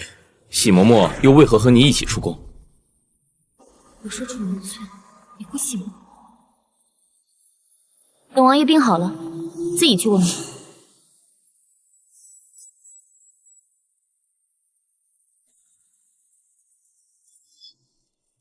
你真的希望本王娶侧妃？我们迟早都要和离的，你忘记了？为何要收回南珠？王爷既然问起，那咱家就多说几句。王爷也休怪咱家太过无礼。王爷若要孝敬皇后娘娘，有的是机会，何必刚得了南珠就着急送过去？摁着，还请王爷能够遵守诺言。休了我。王妃，静侯来了，在凤仪阁等你。父亲，父亲来干嘛？我们走。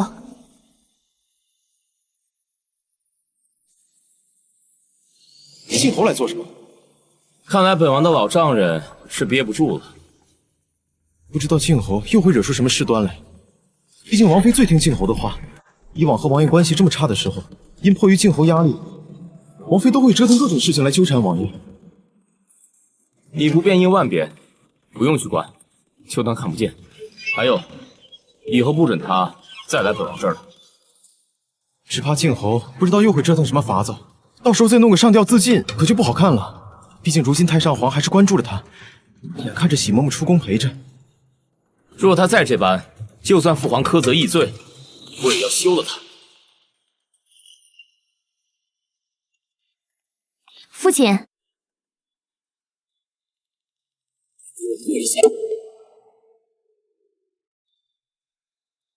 我不知做错了什么事，还要父亲专程跑来责骂。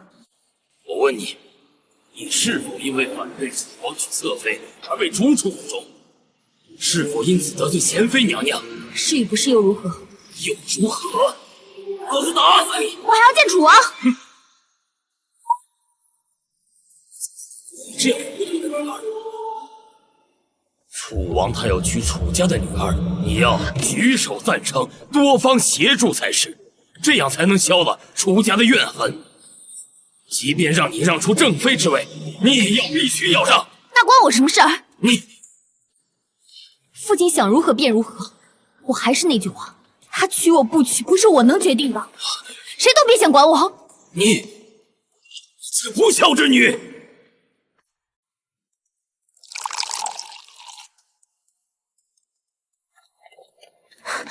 王妃，王妃，不好了！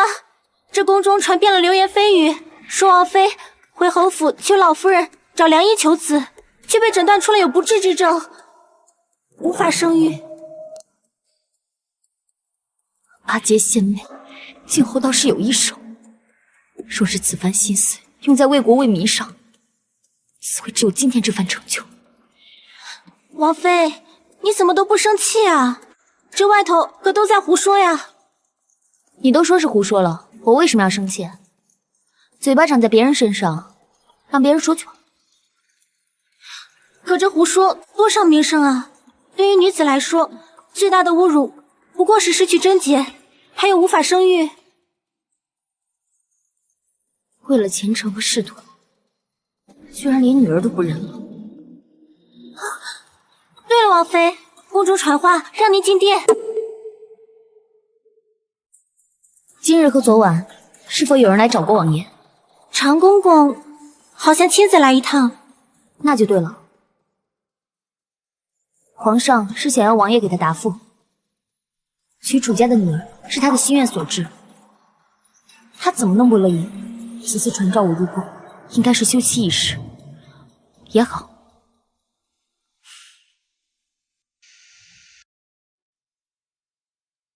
他不会又是来找我聊娶侧妃的事吧？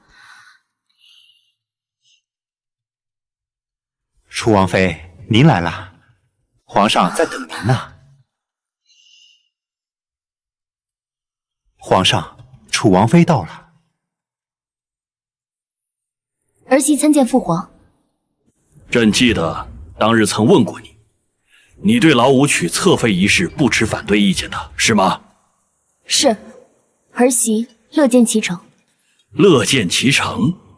朕命长公公去询问老五，老五说你坚决不同意，顾及你的感受，免得夫妻失和，怕惹人笑话。什么？宇文浩，你到底搞什么啊？哑巴了？宇文浩，你不想娶，为什么要拿我当挡箭牌？你躲在一个女人身后，你倒是有理。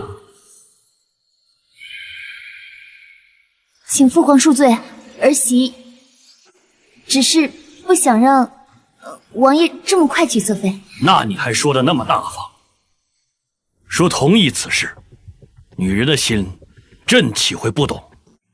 既然不同意，直说便是。难道朕还会给老五强塞一个侧妃不成？该死的宇文浩，你倒是落了一个贤王的名声，那我呢？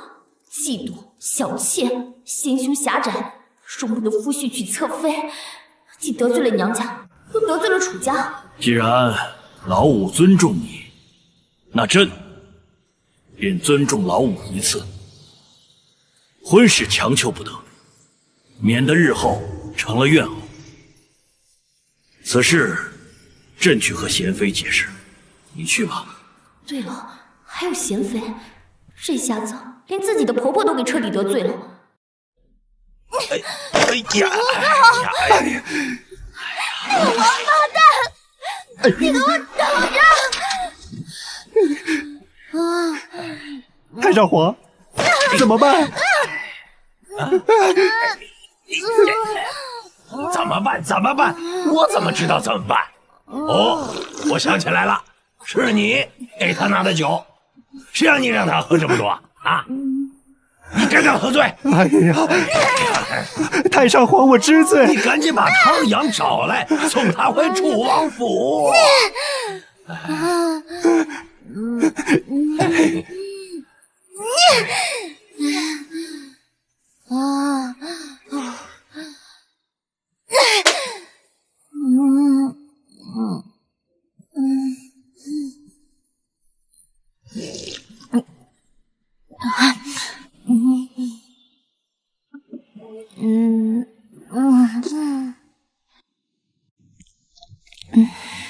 王妃，王妃，你去哪儿？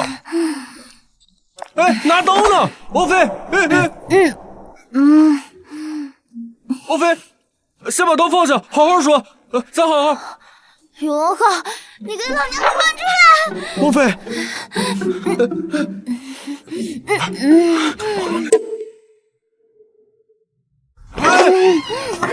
宇文浩，你们先下去吧。啊，好，等等。宇文浩，你讽刺我！本王手无寸铁，而且身受重伤，本王该觉得危险才是。你警告你别动！我不动。我问你，你为什么说我不同意你娶侧妃。是你不同意的呀。我什么时候说我不同意啊？本王成亲的时候，是你威胁本王不准纳妾。有吗？记不起来了？本王跟你一块儿回忆回忆。你还记得当时的情形吗？本王喝得半醉，回到婚房时，你别动，退后，好好说你的话。没动。好，这婆娘倒是酒醒得快。你退后，退后，继续退后。我告诉你啊，现在有点晕，我必须要好好坐下来和你说。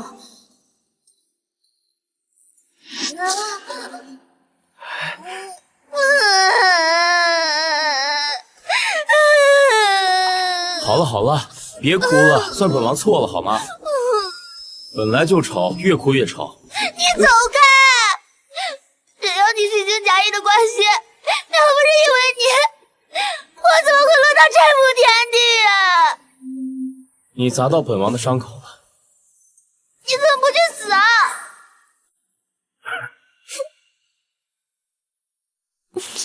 没有见过上赶着做寡妇的，本王要是死了，你哭得更惨。你要是死了，我一滴泪都不会流。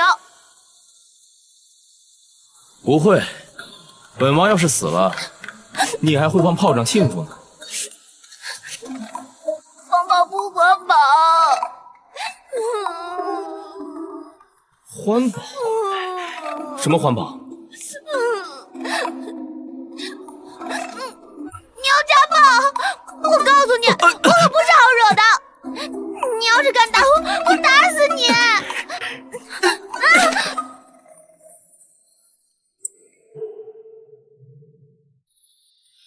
王爷，需要帮忙吗？在外面待着，别进来。你够了，别以为你发酒疯，我就不敢动你。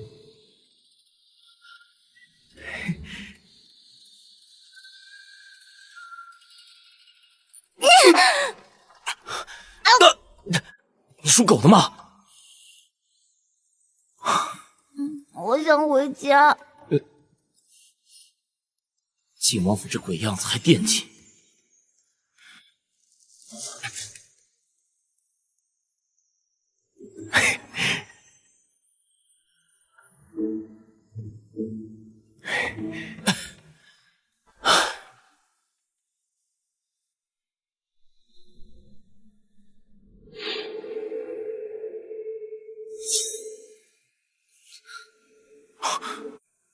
偷我东西啊！你告诉本王，这是什么？药箱啊！药箱为什么会变大变小？你老实交代，此事事关重大，关乎着掉脑袋的。为什么会掉脑袋啊？父皇最憎恨的就是厌胜之术。父皇知道，只怕你晋侯府几百条人命都得搭上。你别拿我当小白兔了，这不就一药箱吗？什么厌胜之术？掉脑袋，夸不夸张？你若不信，便拿它去宫里展示一下，看看你的脑袋会不会安然无恙的在你的脖子上。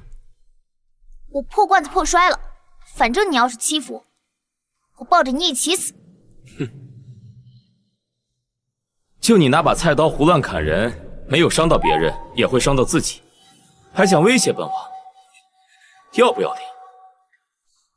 不要，我什么都不要了，不要脸，不要素质，不要道德。反正我这颗脑袋要是保不住，第一个遭殃的就是你。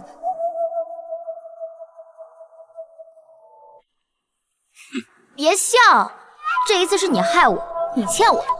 慢着，那你父女二人当时算计我的怎么算？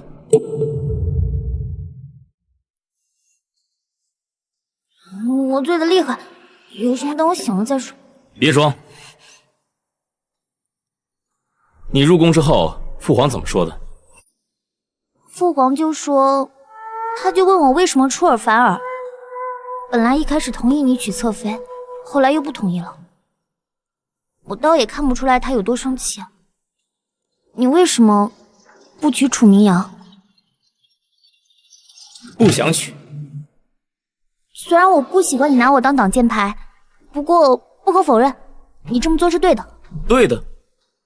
我不是不同意你娶侧妃，我的意思是，既然你已经为了一个人终身守节，就不能再祸害其他人了。你不喜欢楚明阳，就算娶了他，他也不会幸福的。对于他来说，你已经是他的一生了。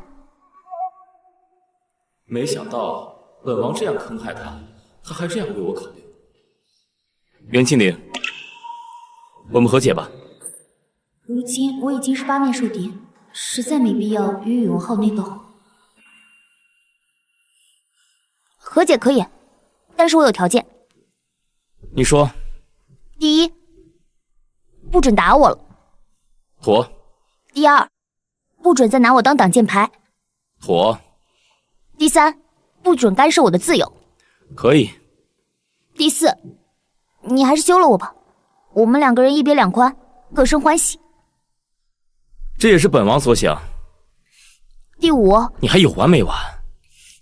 最后一个，小药仙的事不许和别人说。好，本王允了。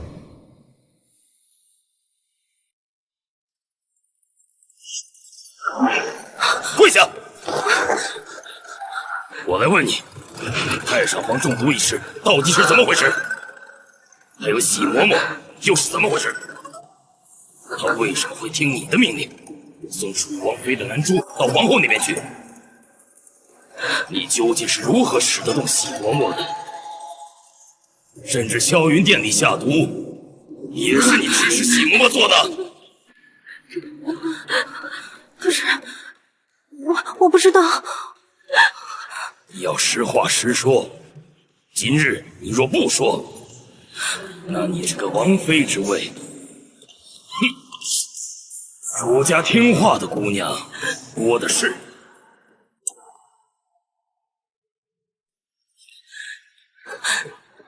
祖父，我错了，是我错了，我不该利用喜嬷嬷跟您的交情，确实是我让她在太上皇药里下毒，我也是怕太上皇病情好了以后，楚王会再得势，孙女也是为了大局着想。大局，自作聪明。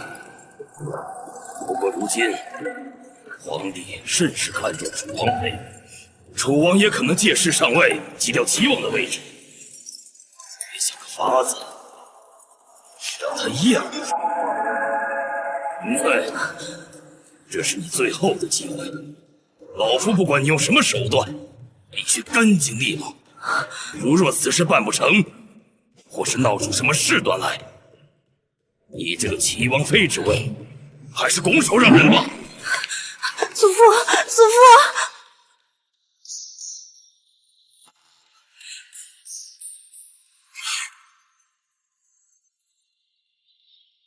袁清灵，又是你坏我的好事，这次我要你死！来人，王妃，去告诉静侯，我要见他。是。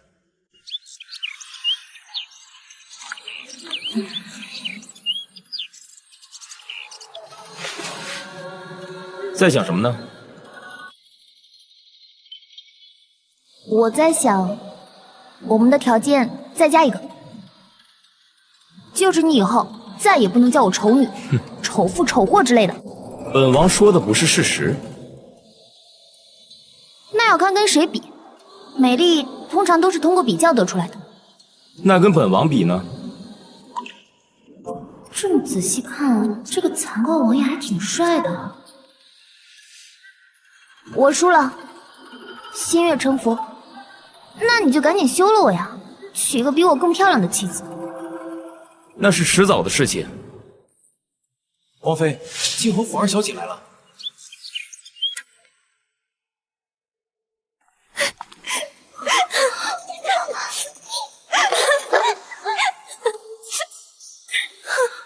这是什么情况？这人行这么大的礼，绿芽，快去，快撤！站起来，怎么回事？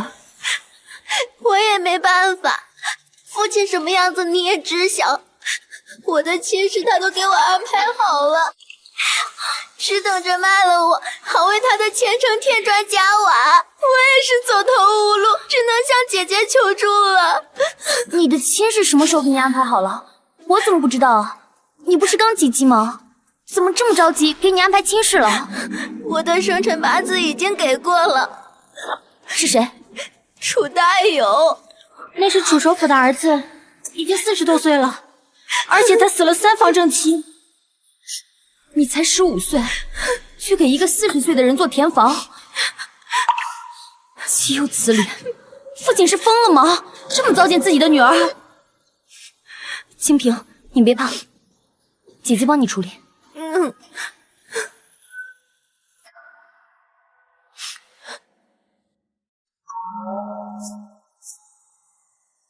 哟，今日怎么王妃您亲自送饭？我来说吧，他娶了3房夫人，都死了，对外宣称是得疾病而死。今天见便说是因为他杀戮太重，欺功不继。他的杀戮就是为朝廷，为了国家，皇上自然便更加顾惜他。那没准那些女生真的是病死的呢。你若不信，那你就试试让你的妹妹嫁过去吧，看看也会不会那么巧的死于疾病。这位惠鼎侯啊，有虐待女人的癖好，死在他手里的女人岂止那3房夫人，府中的侍女、京郊外的村姑，只怕不下10余人。这还没算上出征时候的军妓，还有临近村里招来的女子。这也太过分了吧！这事就没有人管吗？谁管？没有苦主，谁管啊？这事儿是告不到衙门去的，他都是私下解决的。能用银子解决的，给银子；不要银子企图报官的，他就会用势力逼得人屈服，甚至弄死，然后再毁尸灭迹。王爷，你知道这事吗？你怎么不管管？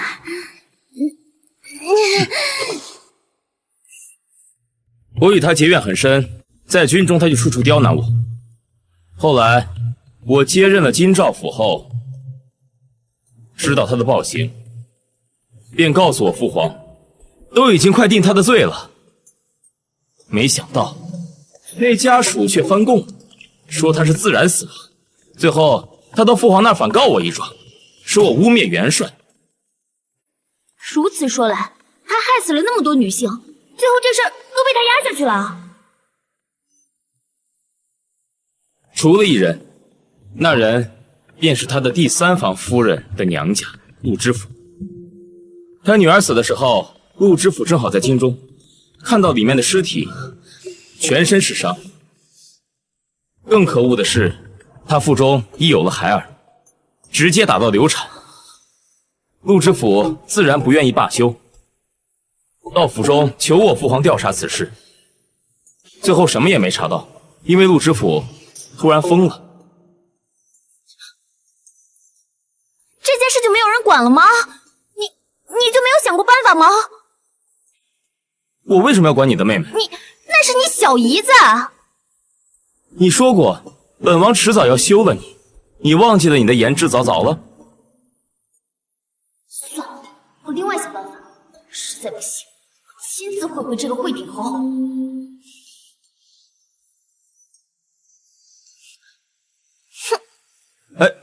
哼！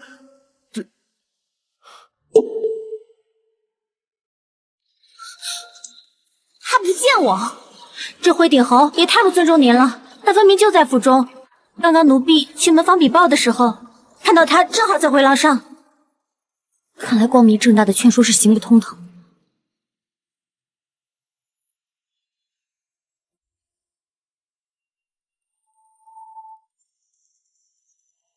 王妃，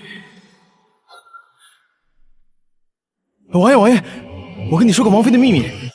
什么秘密？我刚刚看见王妃她女扮男装从后门走了。什么？你有没有问过绿芽或齐嬷嬷？绿芽说王妃是在为太上皇的寿辰准备礼物。拍须溜马的事情，他倒是做到极致了。以后王妃出门，让人暗中跟随。是。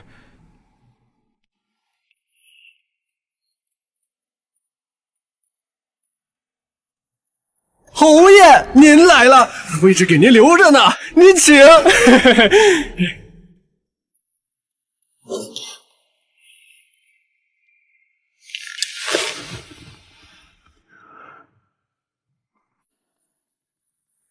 原主之前是大家闺秀，大门不出二门不迈，嫁给宇文浩之后，也几乎从不出头露面，和这个惠鼎侯更是没有任何联系，想必他也认不出来。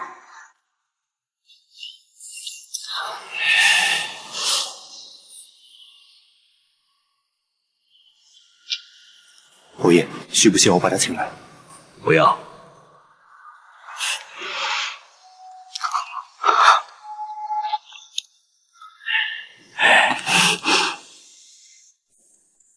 这个惠鼎侯是什么样眼神？他该不会是喜欢男人吧？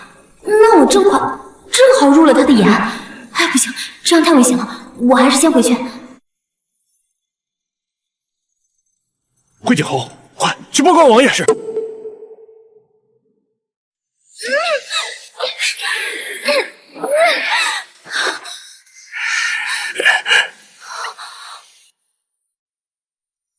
公子得罪了。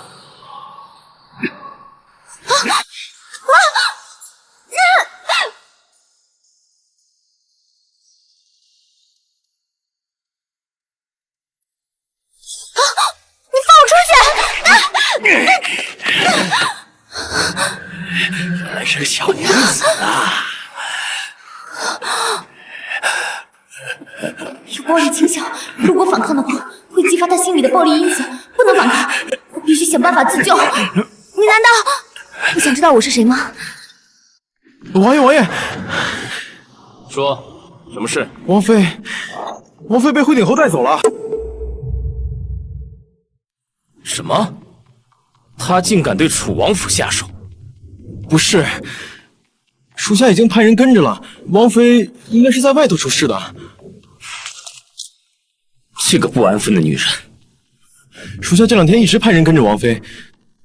她今日女扮男装去了青城小筑里听曲，遇见了惠鼎侯，没一会儿，王妃就不见了。属下猜测，应该是被惠鼎侯带走了。她是要飞天吗？自己已经八面受敌，她不知道吗？还女扮男装往外跑，这种人真是不死也无用了。不管他，让他去死。王爷，现在可不是说气话的时候。你也知道惠鼎侯什么样的人，他又不知晓王妃的身份。如今王妃落在他手里，死只怕还是轻的。那是他自找的，谁让他没事乱跑？不对，他是不是自己出去故意接近惠鼎侯？来人，去惠鼎侯府。可现在王爷带人去惠鼎侯府，有点冒险了吧？我们只是猜测，如果王妃没在侯府，王爷就很难下来台了。王爷刚杀人京兆府一职，如果出现什么纰漏，皇上怪罪下来了，这京兆府怕是到头了。召集所有府兵，汉阳传本王令，京兆府兵点兵50人，连同府兵一同提前埋伏在惠鼎侯府。王爷，使不得啊！若只点府兵还好，这京兆府的人可不能要。用府兵顶多算是个人恩怨，可牵连到京兆府，那就是办案了。若找不到王妃，可是侮辱当朝有功勋的武将侯爵，是大罪啊！只用府兵，惠鼎侯大可以不买账。如果本王以京兆府尹的身份去办案，他没有阻拦的道理。他一旦阻拦，便是视国法不存在。王爷，这事可想仔细了。若这事传出去，以后王妃的名声可就毁尽了。本王知道袁麒麟想做什么，他既然不顾自己的名声，本王也不该顾虑那么多。不管是什么目的，总之他做了本王一直想做的事情。别废话，马上去办。是。你难道不想知道我是谁吗？本王看上的，只要动了心，我管你是谁呀！你是惠顶红吗？怕了吧？怕？你离我这么近，我当然怕。楚王妃，你跟踪本王，不会对本王有什么目的吧？不知道我的身份，糟了，这次怕是玩脱了。惠帝侯知道我的身份，却敢当街掳走我！天哪，此人竟嚣张到这个地步了！难道是楚王派你来的？和楚王没有关系，我就是想看一下未来的妹婿到底是个什么样的人。妹婿啊，对啊，本王过几日马上要迎娶晋侯府的二小姐。不过你放心，啊，我们这层关系，本王一定会对你温柔些的。王爷当即把我带走，就不怕得罪了王爷吗？谁看见了？即便是看见了，又能怎么样？楚王难得打败一场翻身仗，正夹着尾巴做人呢，他敢得罪本王吗？惠帝侯是楚家的人，楚家有宇文浩最爱和最不想得罪的人。宇文浩就算知道我在惠帝侯的手中，只怕也不会牺牲自己的前程来救我。此番要逃脱，还是要靠自己了。本王一定会让你欲仙欲死的。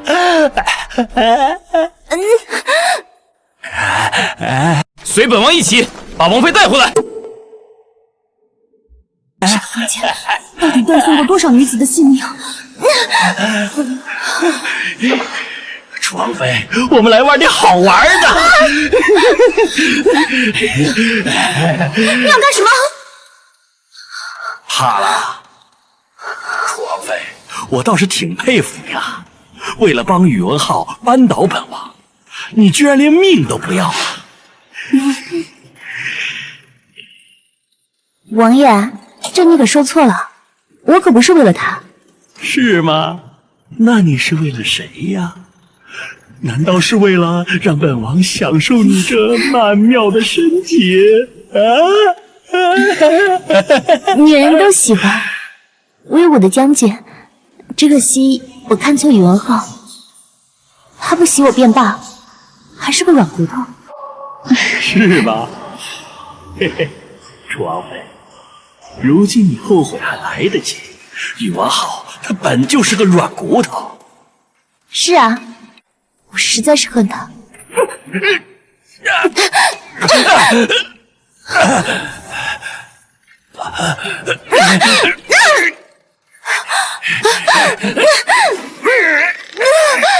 楚王妃，你居然敢暗算我，我喜欢。1、2、3。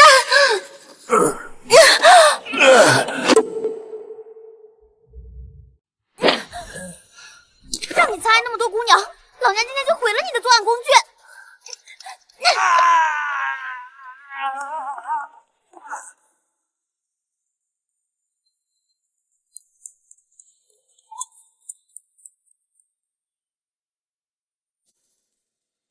天堂有论，地狱天堂。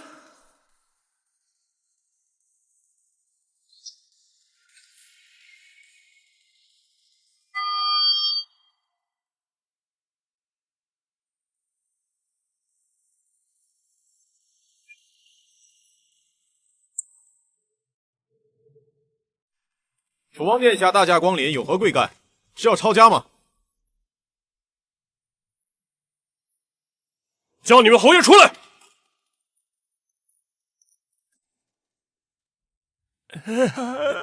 疼死我了，疼死我了！再轻点儿！侯爷，怕是以后不能再同房了呀，侯爷。什么？楚王妃，你个贱货！侯爷，楚王妃逃到火药房，被我关了起来，放了毒气，必死无疑。你便宜了这臭娘们儿！楚王已经抵达后府，你给本王包扎好。是。我倒是要会会宇文浩这孙子。这次不管他是宇文浩还是袁麒麟，一个我都不放过啊！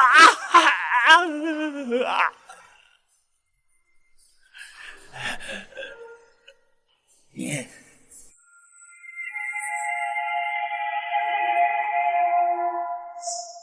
王爷如此兴师动众的来我侯府，干什么？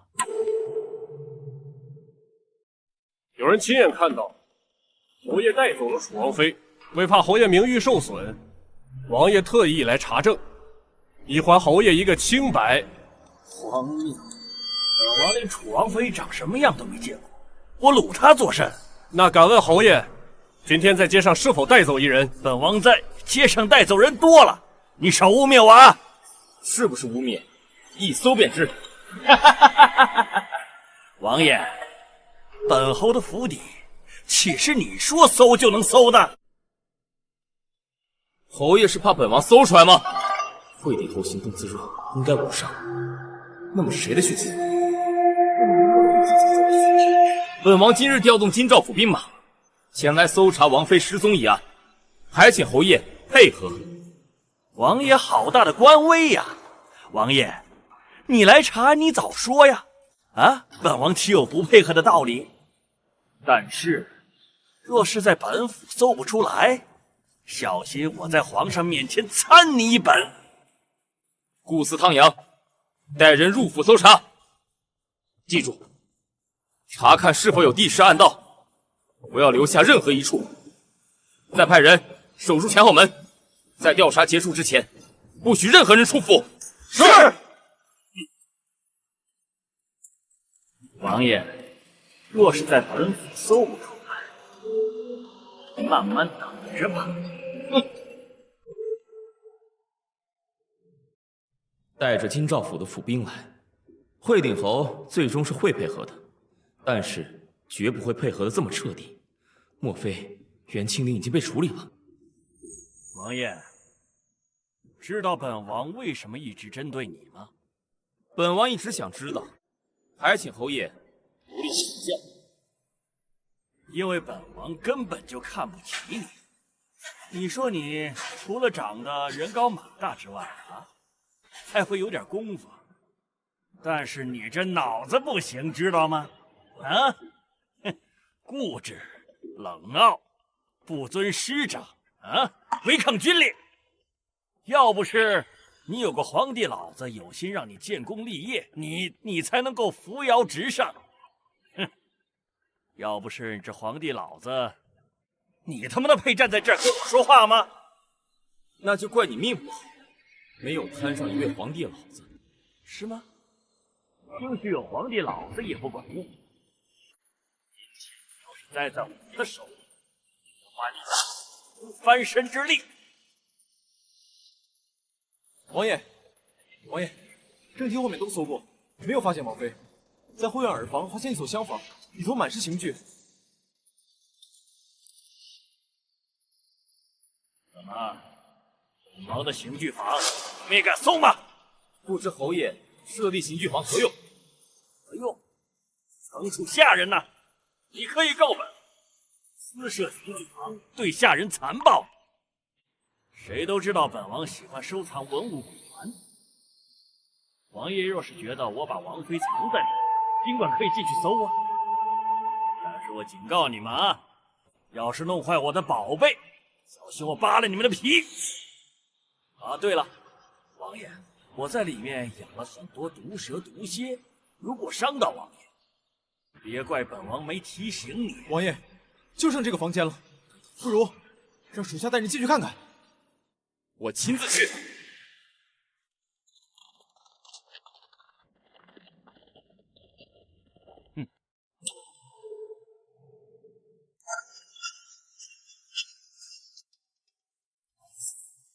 怕了，不敢进去啊。王爷三思啊！不管如何，我一定要找到，活要见人，死要见尸。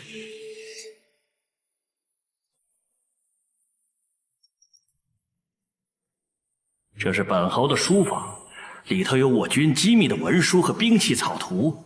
你带人闯入，私窃我军机密草图和文书，我看你是不想活了。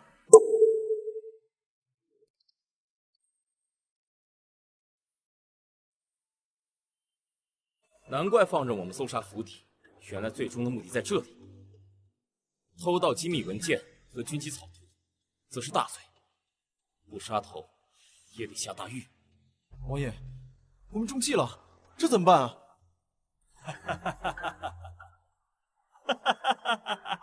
侯爷好计谋。哼，王爷还记得我曾说的话吗？只要你落在我的手上，定要让你生不如死，永不翻身。若本王查实袁青莲死在你手里，本王便是拼了这条命，也要你给他陪葬。王爷太高看自己了，哼！只怕过了今日之后，你都自身难保。你还是顾惜一下自己的小命吧。来人，快给我备马，再请首府，我要跟王爷到御前论一论。是。你，王爷身份尊贵，好出门要小心，指不定哪天你个落魄的王爷给你致命一击啊！侯爷，宇文浩竟然敢打我！今日这两拳，我定让你双倍偿还！救命！是王妃。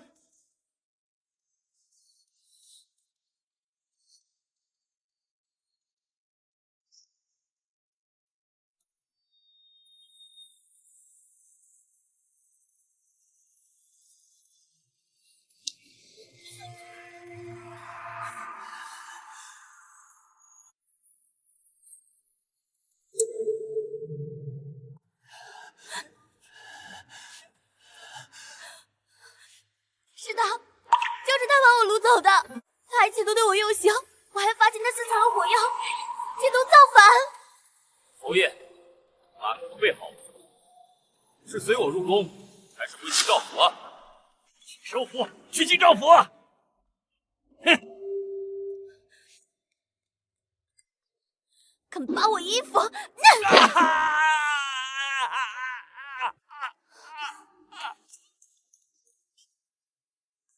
怎么感觉王妃有点不对劲儿呢？哪里不对劲？你看她，哪像刚刚被人抓走的那股彩样，一点都没有，像都赢了的公鸡，雄赳赳气昂昂。带走，请吧，侯爷。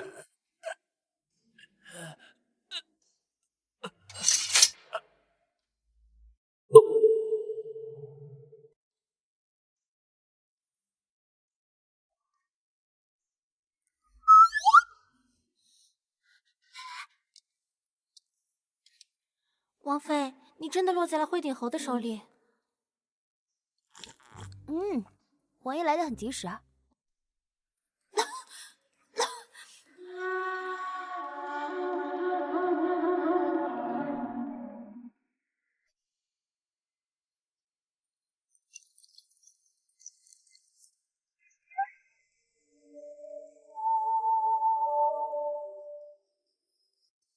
那王妃可曾？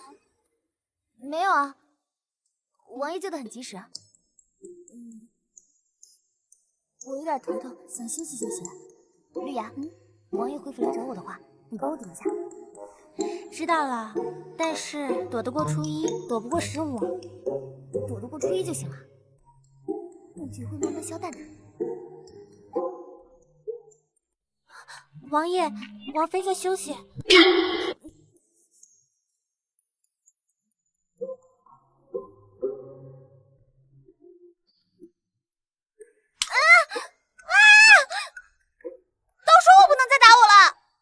别再装坚强了，说吧，到底怎么回事？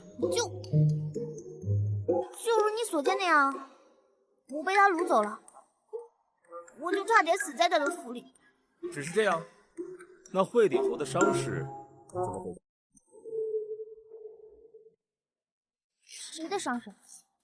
惠鼎侯啊，我哪知道他怎么样了？我被他关在屋子里。我两眼一黑，我什么都不知道啊！我好不容易才逃出来的。不说是不是？我真不知道。好，那你也是涉案人，那本王也把你带到京兆府一同死去。顾思方阳，得罪了。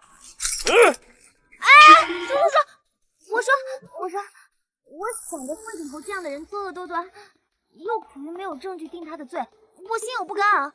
于是我就了解到他癖好，然后我就女扮男装想要接近他。一开始我本来是想要引起他的注意，没有想到他先首先注意到我了。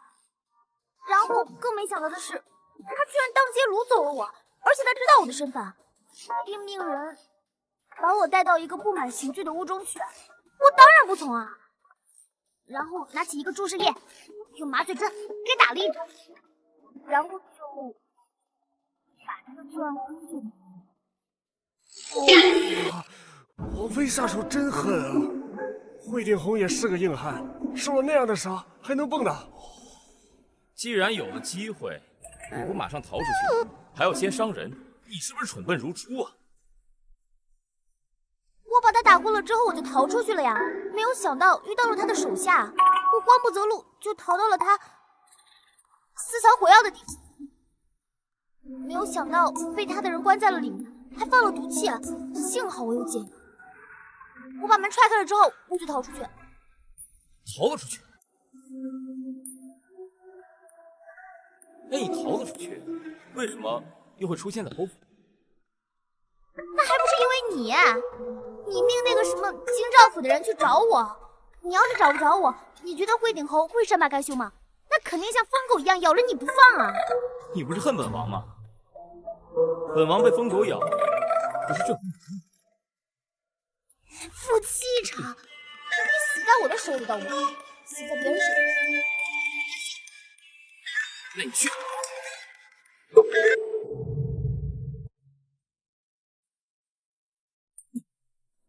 王爷，王妃好像真的晕了。王爷，御医说了，王妃只是累了，让她好好休息一下就行了。如果休息不好，她就会变成傻子。那你们先下去吧。是。你这么笨，怎么死的都不知道。以后最好安分一点，别再给本王惹事了。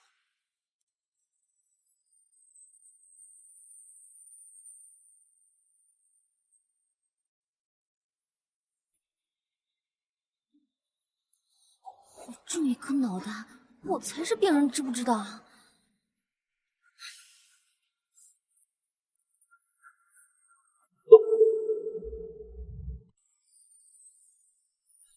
你什么时候醒过来的？在你肆无忌惮看着本王的时候，你看什么？你别误会啊，我只是想要帮你看看伤。误会？我有什么误会？你为我疯狂，京中人人皆知，你又何必急着否认？惠顶侯怎么样？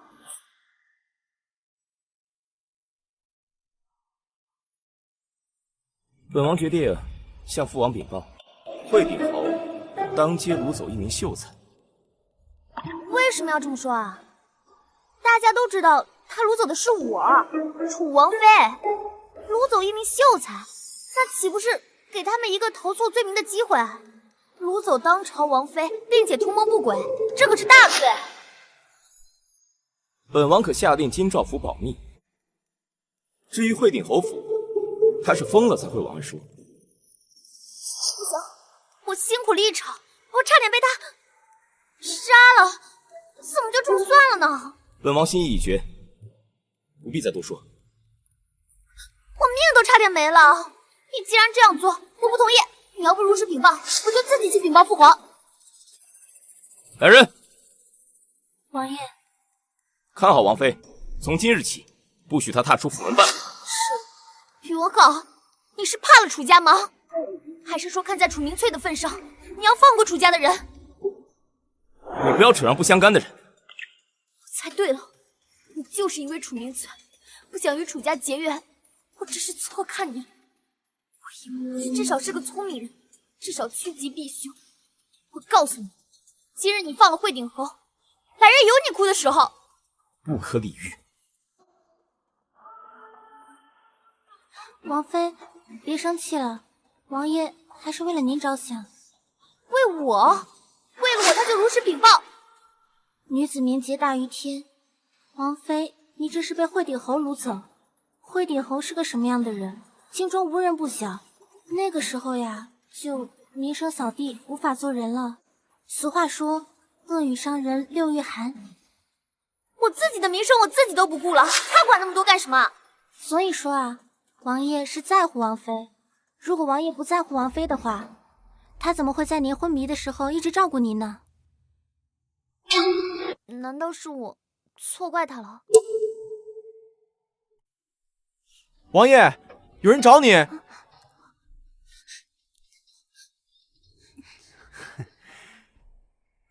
王爷，王爷，王爷，怎么就这样跑出来了？王爷昨日不在，我害怕。看看我多符合一个受害者的气质啊！王妃，我是奉皇上之命来看望你伤势。长公公，王妃伤势其实很重，伤到了头部，出血过多，本不可轻易下床。听得王爷回来，这才疾跑而出。王妃，您这一跑，可觉得头晕？晕，特别晕。刚才不觉得，现在觉得好晕啊！来人，扶王妃回宫。你们俩照顾好王妃饮食。是。那我就先回宫。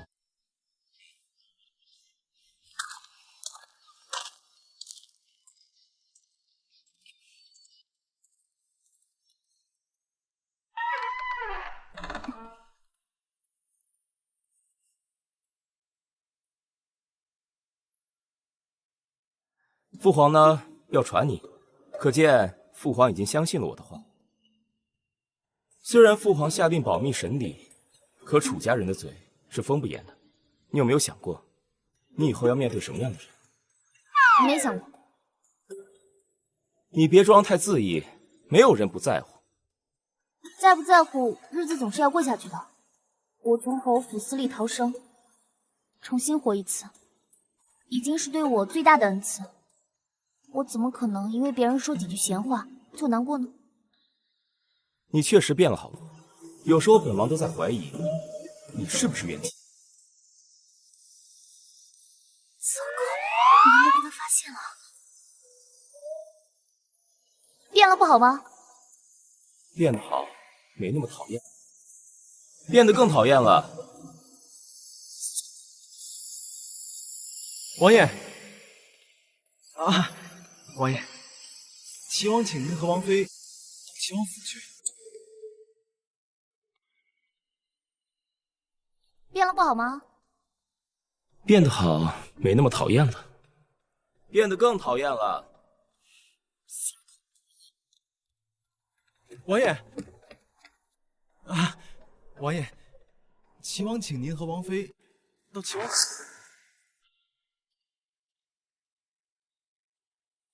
五哥，这次请你和王妃过来，是翠儿的意思。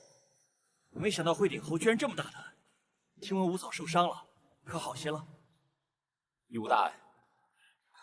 浩哥哥，我替我堂叔跟你道歉，我真不知道他能做出这种事来。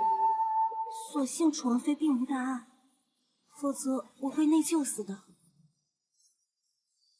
他伤势虽然颇重，但现在已无大碍，你也不必内疚。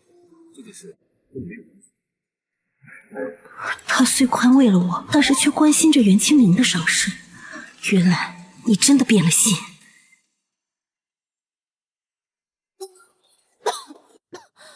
你怎么还在咳嗽？喝药了吗？喝了。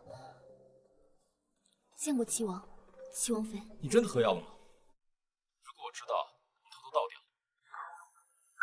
浩哥哥不是憎恨极了袁清灵吗？什么时候开始他们竟然如此亲密？不可能，他说过他会帮我的。翠儿，翠儿，你怎么了？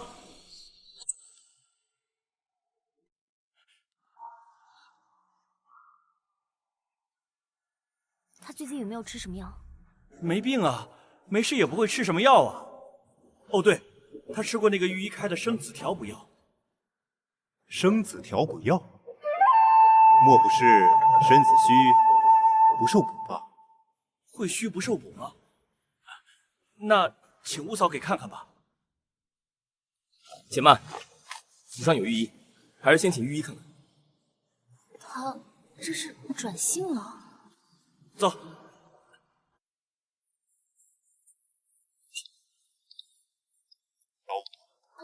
如今我们谁都没生下儿子，你说这老六刚结婚不到1年，就这么着急想生儿子，六弟是何用意？罢了，这齐王府的茶水是怎么喝都不是味道。走了。怎么，怕楚明翠有事啊？放心吧，没事。楚明翠是庄云，血脉在颤抖，呼吸顺畅，脸色肌红，并未苍白或者惨青，可见他只是一时激怒。不过也不明白他为什么一下子就激怒。大家聊得好好的，他自个儿生什么气啊？你在屋里好好待着。凭什么怕我欺负你小情人啊？这样的日子什么时候是头？绿芽，你先回去吧。禀告王妃，奴婢去给您拿件衣服。王妃有什么好叹气的？如今浩哥哥对你不是很好？楚王妃有什么好叹气的？如今浩哥哥对你不是很好吗？我真是命犯小人了，在不适当的时间遇到不适当的人。我怎么不知道你有如此好手段？咱能不说废话吗？楚王妃本来应该是我，是你夺走了我的一切。没错，本来就应该是你，是你亲手毁了这一切。你胡说！你能不把别人当傻子吗？就你做的那些事，瞒得过谁啊？或许只有齐王和宇文浩会相信你，就你那些伎俩，连我都能看得出来。他到底看上你哪一点？你一无是处，你是个贱人，破鞋！是什么样的愤怒和悔恨，把你这样端庄大气的楚明翠说出这样粗俗？你个贱人，你去死吧你！你放开我！浩哥哥看上你哪一点了？凭什么你能占有浩哥哥？你就是个破鞋贱人！只要你死了，浩哥哥就能是我的了，他就能看到我了。去死吧！王妃，快来人啊！王妃，你怎么样？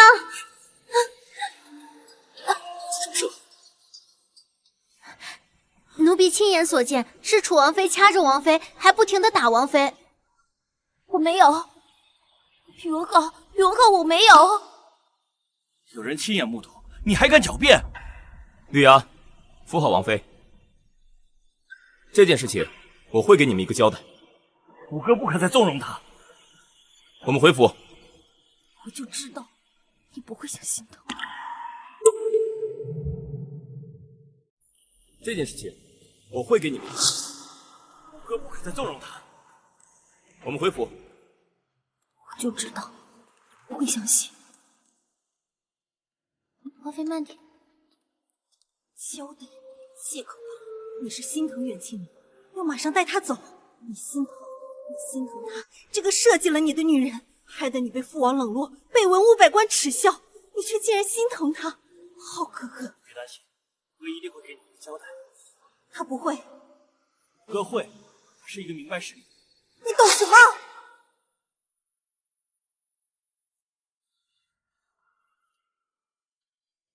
翠儿，你一定是受惊吓了。我也没想到袁清灵竟然这么狠。本王之前还以为他已经改过了。罢了，我也没什么事，就不要再进去了。对啊，你就是良好心善，你这次轻易放过他，谁知道会不会有下一次？这种事不能轻易算了。且看五哥那边给出什么交代。若是不满意，一定要告到父皇面前去。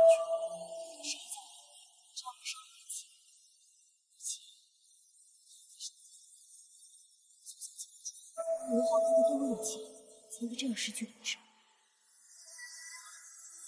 为何你非要这么一起？但是如今都已各自嫁娶，不幸之事，执着往事，到底有什么目的啊？能有什么目的？报我，是为了太子之位吗？王爷，若我要你去夺那个位置，你会吗？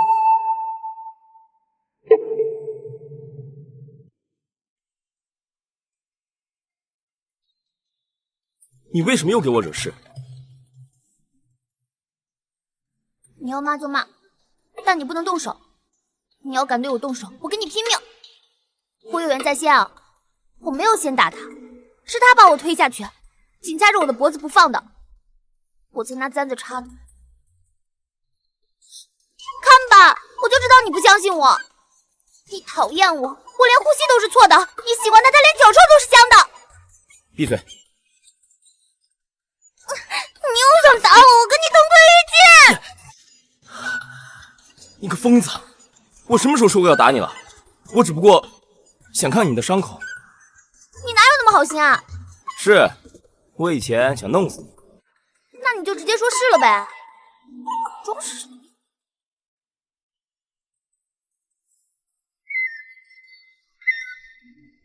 不许看我啊！也罢。是我误会你了还不行吗？我以为你不会相信我。把衣服脱了。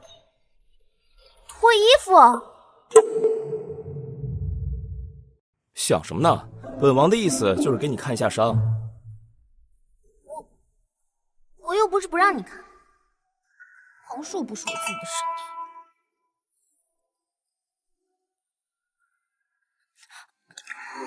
我是不是该推开他？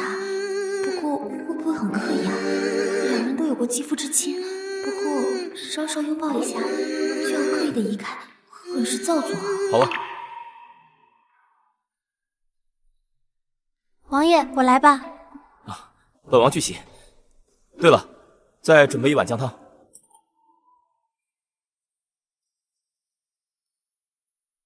王爷居然会替王妃拿脏衣服，王爷这是怎么了？难道开窍了？哎，来了！王妃，我去给你煮碗姜汤。要香要香，你说他这是什么意思啊？他应该是开始在意我了吧？不然也不会相信不是我。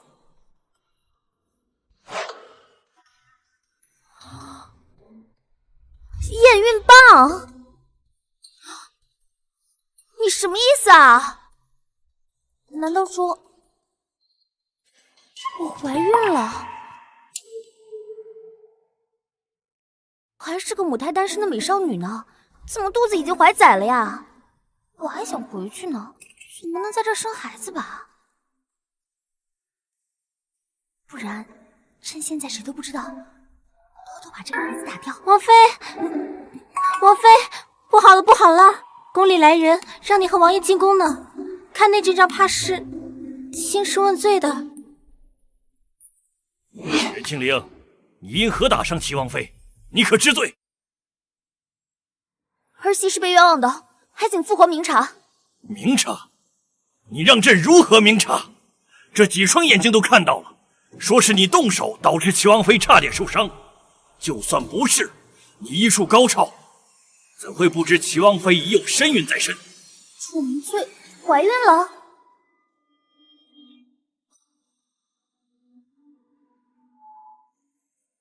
可是我当时分明没有摸出她有怀孕的迹象啊！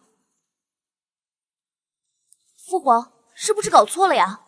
我要是知道她怀有身孕，借我100个胆子，我也不敢靠近她呀！谁不知道你一直嫉妒翠儿？齐王妃亲口说的，还能有假？我看你就是屡教不改，这一次朕必须要严惩你涉嫌谋害皇嗣。来人，楚王妃杖责30，打入大牢，听候发落。父皇不可！怎么，你要替她求情了？这样恶毒的女人也配做你的王妃？告诉你，若是你不求情，同罪论处，还不将她拖下去！父皇，我能证明我没有陷害她。证明？拿什么证明？我怀孕了！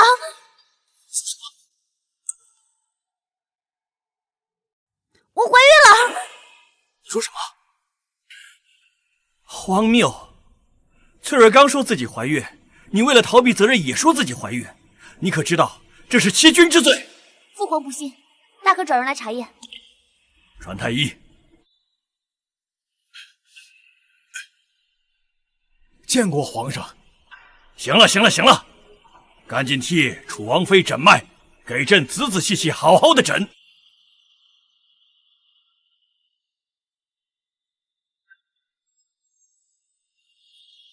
恭喜皇上，恭喜楚王，楚王妃有喜了。老五，你还愣着干什么？快把你媳妇扶起来，递上粮，别动着朕的乖孙。皇上，有件事臣需要告君的。说，楚王妃虽然有喜，但隐隐有滑脉的迹象。什么？你确定？确定，滑脉是断然错不了的，定是晚上受了气。好了，好了，好了，别说了。长公公，赶紧去太医院抓药给楚王妃。是。如今你五嫂和你媳妇都有了身孕，这件事到此为止。父皇，他差点害着翠儿流产，难道就这么算了？当然不能就这么算了。父皇，我并没有先推他，还请父皇明察。你儿媳早就知道自己有孕在身，内心惴惴不安，于是就在茶室里休息了一下。没有想到遇到了齐王妃，齐王妃出言不逊，儿媳估计有孕在身，不想与她争论。没有想到齐王妃先动了手。一派胡言！翠儿那么心善，怎么可能做这种事情？明明是你颠倒黑白。你说齐王妃推你，你可有证据？他哪有什么证据？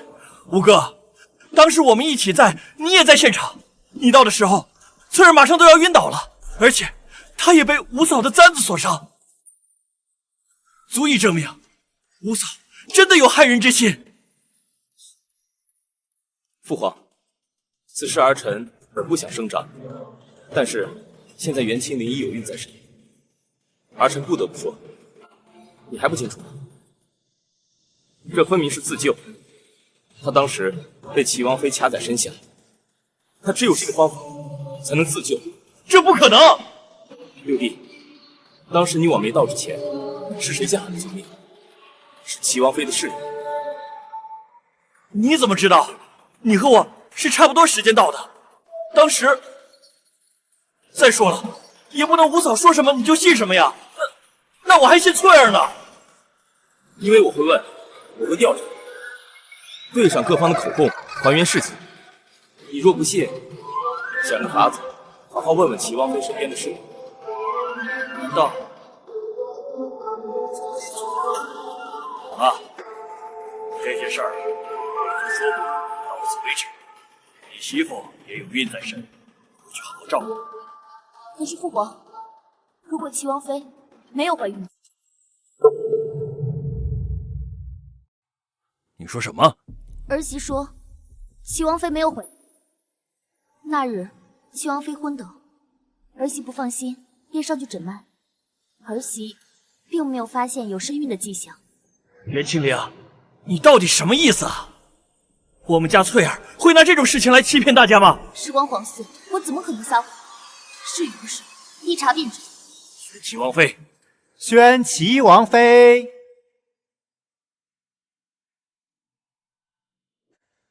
朕听闻你差点小产，让太医给你好好的瞧瞧。假怀孕是想等袁清灵下次来的时候好陷害他，怎么现在突然要检查？万一败露……谢父皇，先前御医已经看过了，只要好生休养，就没什么大碍，没那么娇气的。时光皇嗣，还是查一查比较好。王爷，翠儿，孩子重要，让御医看看吧。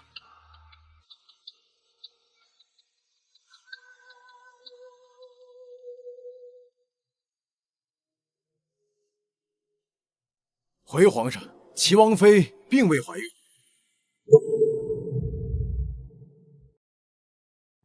回皇上，齐王妃并未怀孕。没有。父皇，是儿媳的错。当时我因为一时气愤，打了楚王妃，怕因为这件事情连累到齐王的声誉，怕齐王会因此被父皇责罚。后面王爷误会了我，加上太医的误诊，儿媳也以为是真的怀有身孕了，都怪我，结果是一场闹剧，怪我没有早早的入宫向父皇禀报，让父皇空欢喜一场，是儿媳的错，儿媳甘愿受罚。这么说，你承认是你先动的手啊？儿媳认错，请父王责罚。是谋害楚王妃在先，还差点害死朕的皇孙，谋害皇嗣。你怀有身孕了？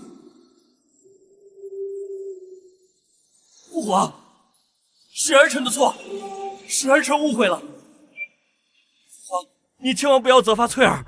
父皇，要罚你罚我吧。跪下！从今日起，齐王和齐王妃禁足1年，没有传诏，不得出府。儿臣领罚。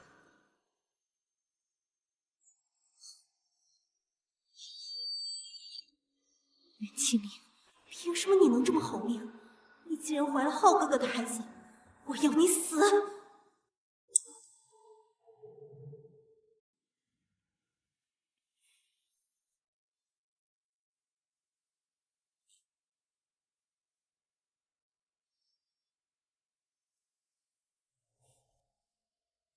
袁浩这到底是什么意思啊？他居然不相信楚明岁的话，还为我说话。是他终于认命，接受了我是他妻子的事实，又或者他有那么一点点的喜欢我了。对不起，弄疼你了吗？没有。哦。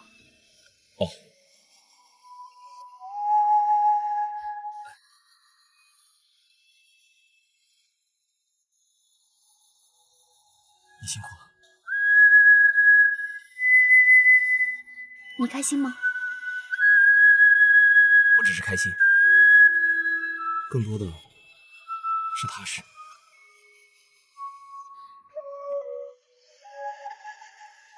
踏实？是的，踏实。觉得你再也不会离开我。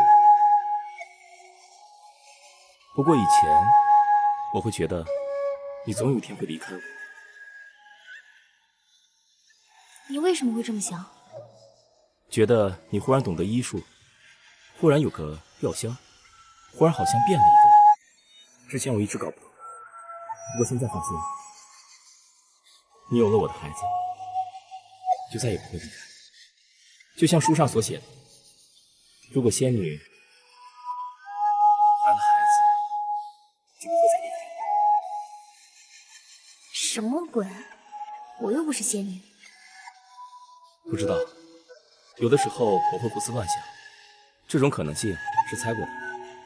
毕竟那药箱很神奇，静下来的时候也会想，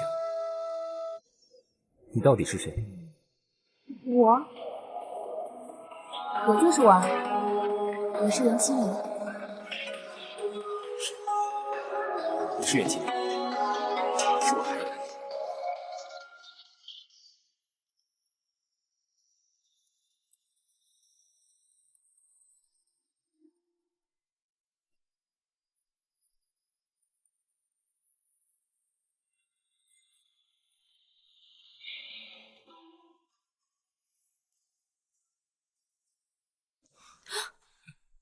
顾思，汤阳，转过去。王爷，那个轿子已经准备好了，走吧。转过去。王爷，那个轿子已经准备好了，现在走吗？顾思，你终日鬼混，不知所谓。今夜礼义廉耻4个字，抄袭1000遍。啊，我为什么只有我抄啊？又不止我一个人看，洋洋他也有看的，洋也得一起抄。都说了别叫我洋洋，一起抄。王爷，经赵府来报，说有急事让您去一趟。当真？快去吧，别耽误正事。顾思到，照顾好王妃。是。早点回来哦，王爷。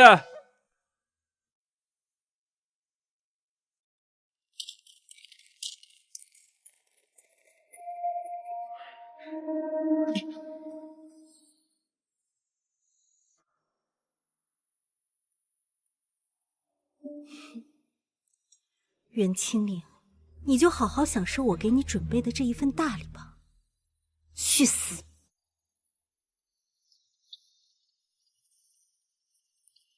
觉得有些停！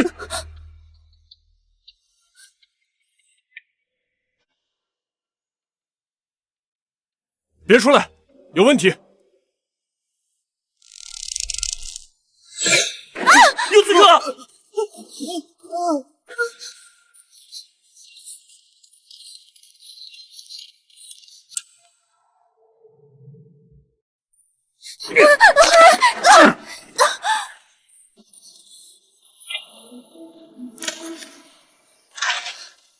那我就死了。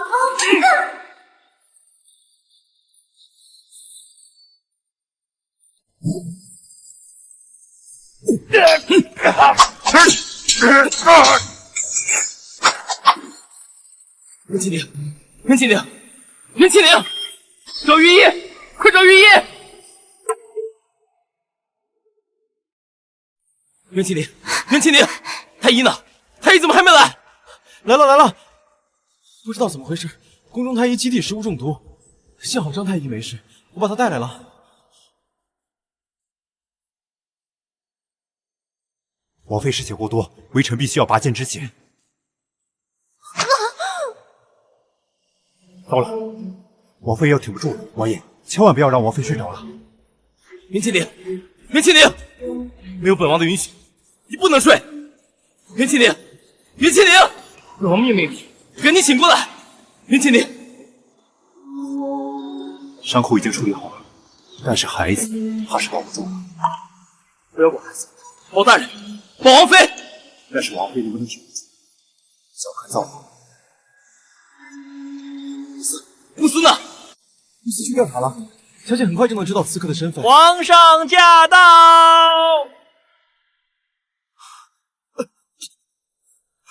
皇上，都起来吧。朕的儿媳怎么样了？孩子没了，她不好，她很不好。放心，她会熬过来的。皇上既然这么说，皇上洪福齐天，肯定没事的。朕这次来，就是为了专门守着她。谢父皇。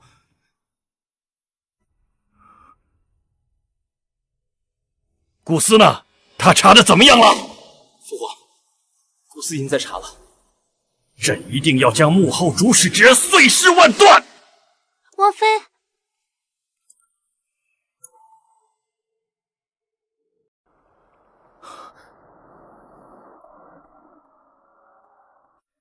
今天疼，太医，他说疼。王爷，实在没办法，这痛也只能生受了。丫头，朕会一直在这守着你，你会没事的啊！寻常人家对父亲的称呼，原来这么好听的。别说话，别说元昊，我是不是快要死了？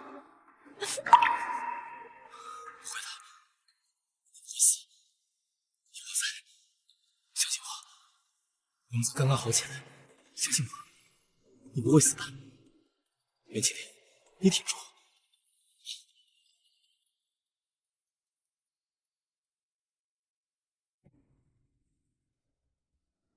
王爷，查的怎么样？属下已查明，凶手是跟齐王一同出来的嬷嬷买的凶。这些凶手都是死尸，没有留下任何证据。就是他了。王爷，您怀疑的是？翠。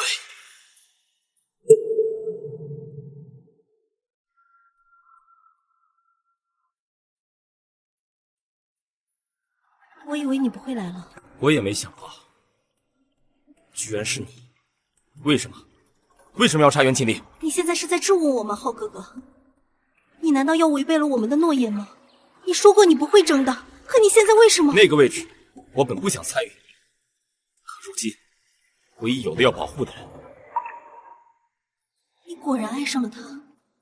本王这次来是要警告你，之前我欠你的，那日本王已经还你了，而你还庆丽和我那未出世的孩子，这笔账我会慢慢跟你算。今后我不会再顾念旧情，你好自为之。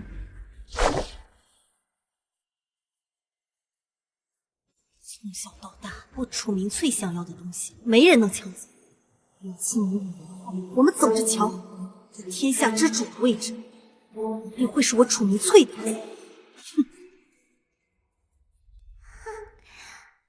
妈妈，你在哪儿啊？不要啊！怎么了？太痛了。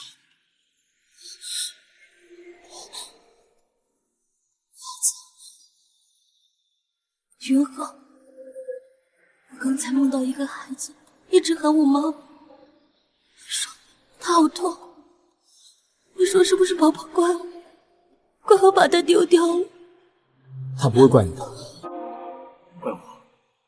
要怪就怪我没有保护好你们。我不怪你，你也是被支开的，显然是调虎离山之计。凶手找到了吗？是谁？楚明翠。我就知道是他。那你打算怎么办？他可是你的情人。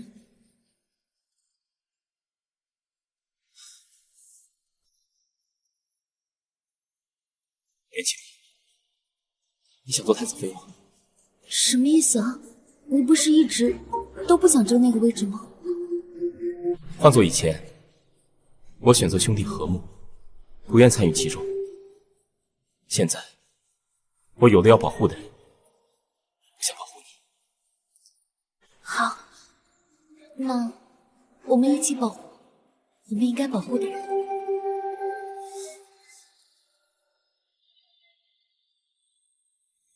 奉天承运，皇帝诏曰：楚王宅心仁厚，品德兼优，今封楚王为皇太子，钦此。臣接旨。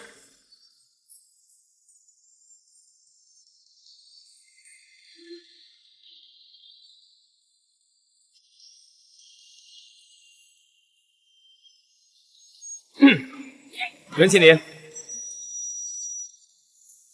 若我愿以天下为币，可愿与我共同结束？我愿意。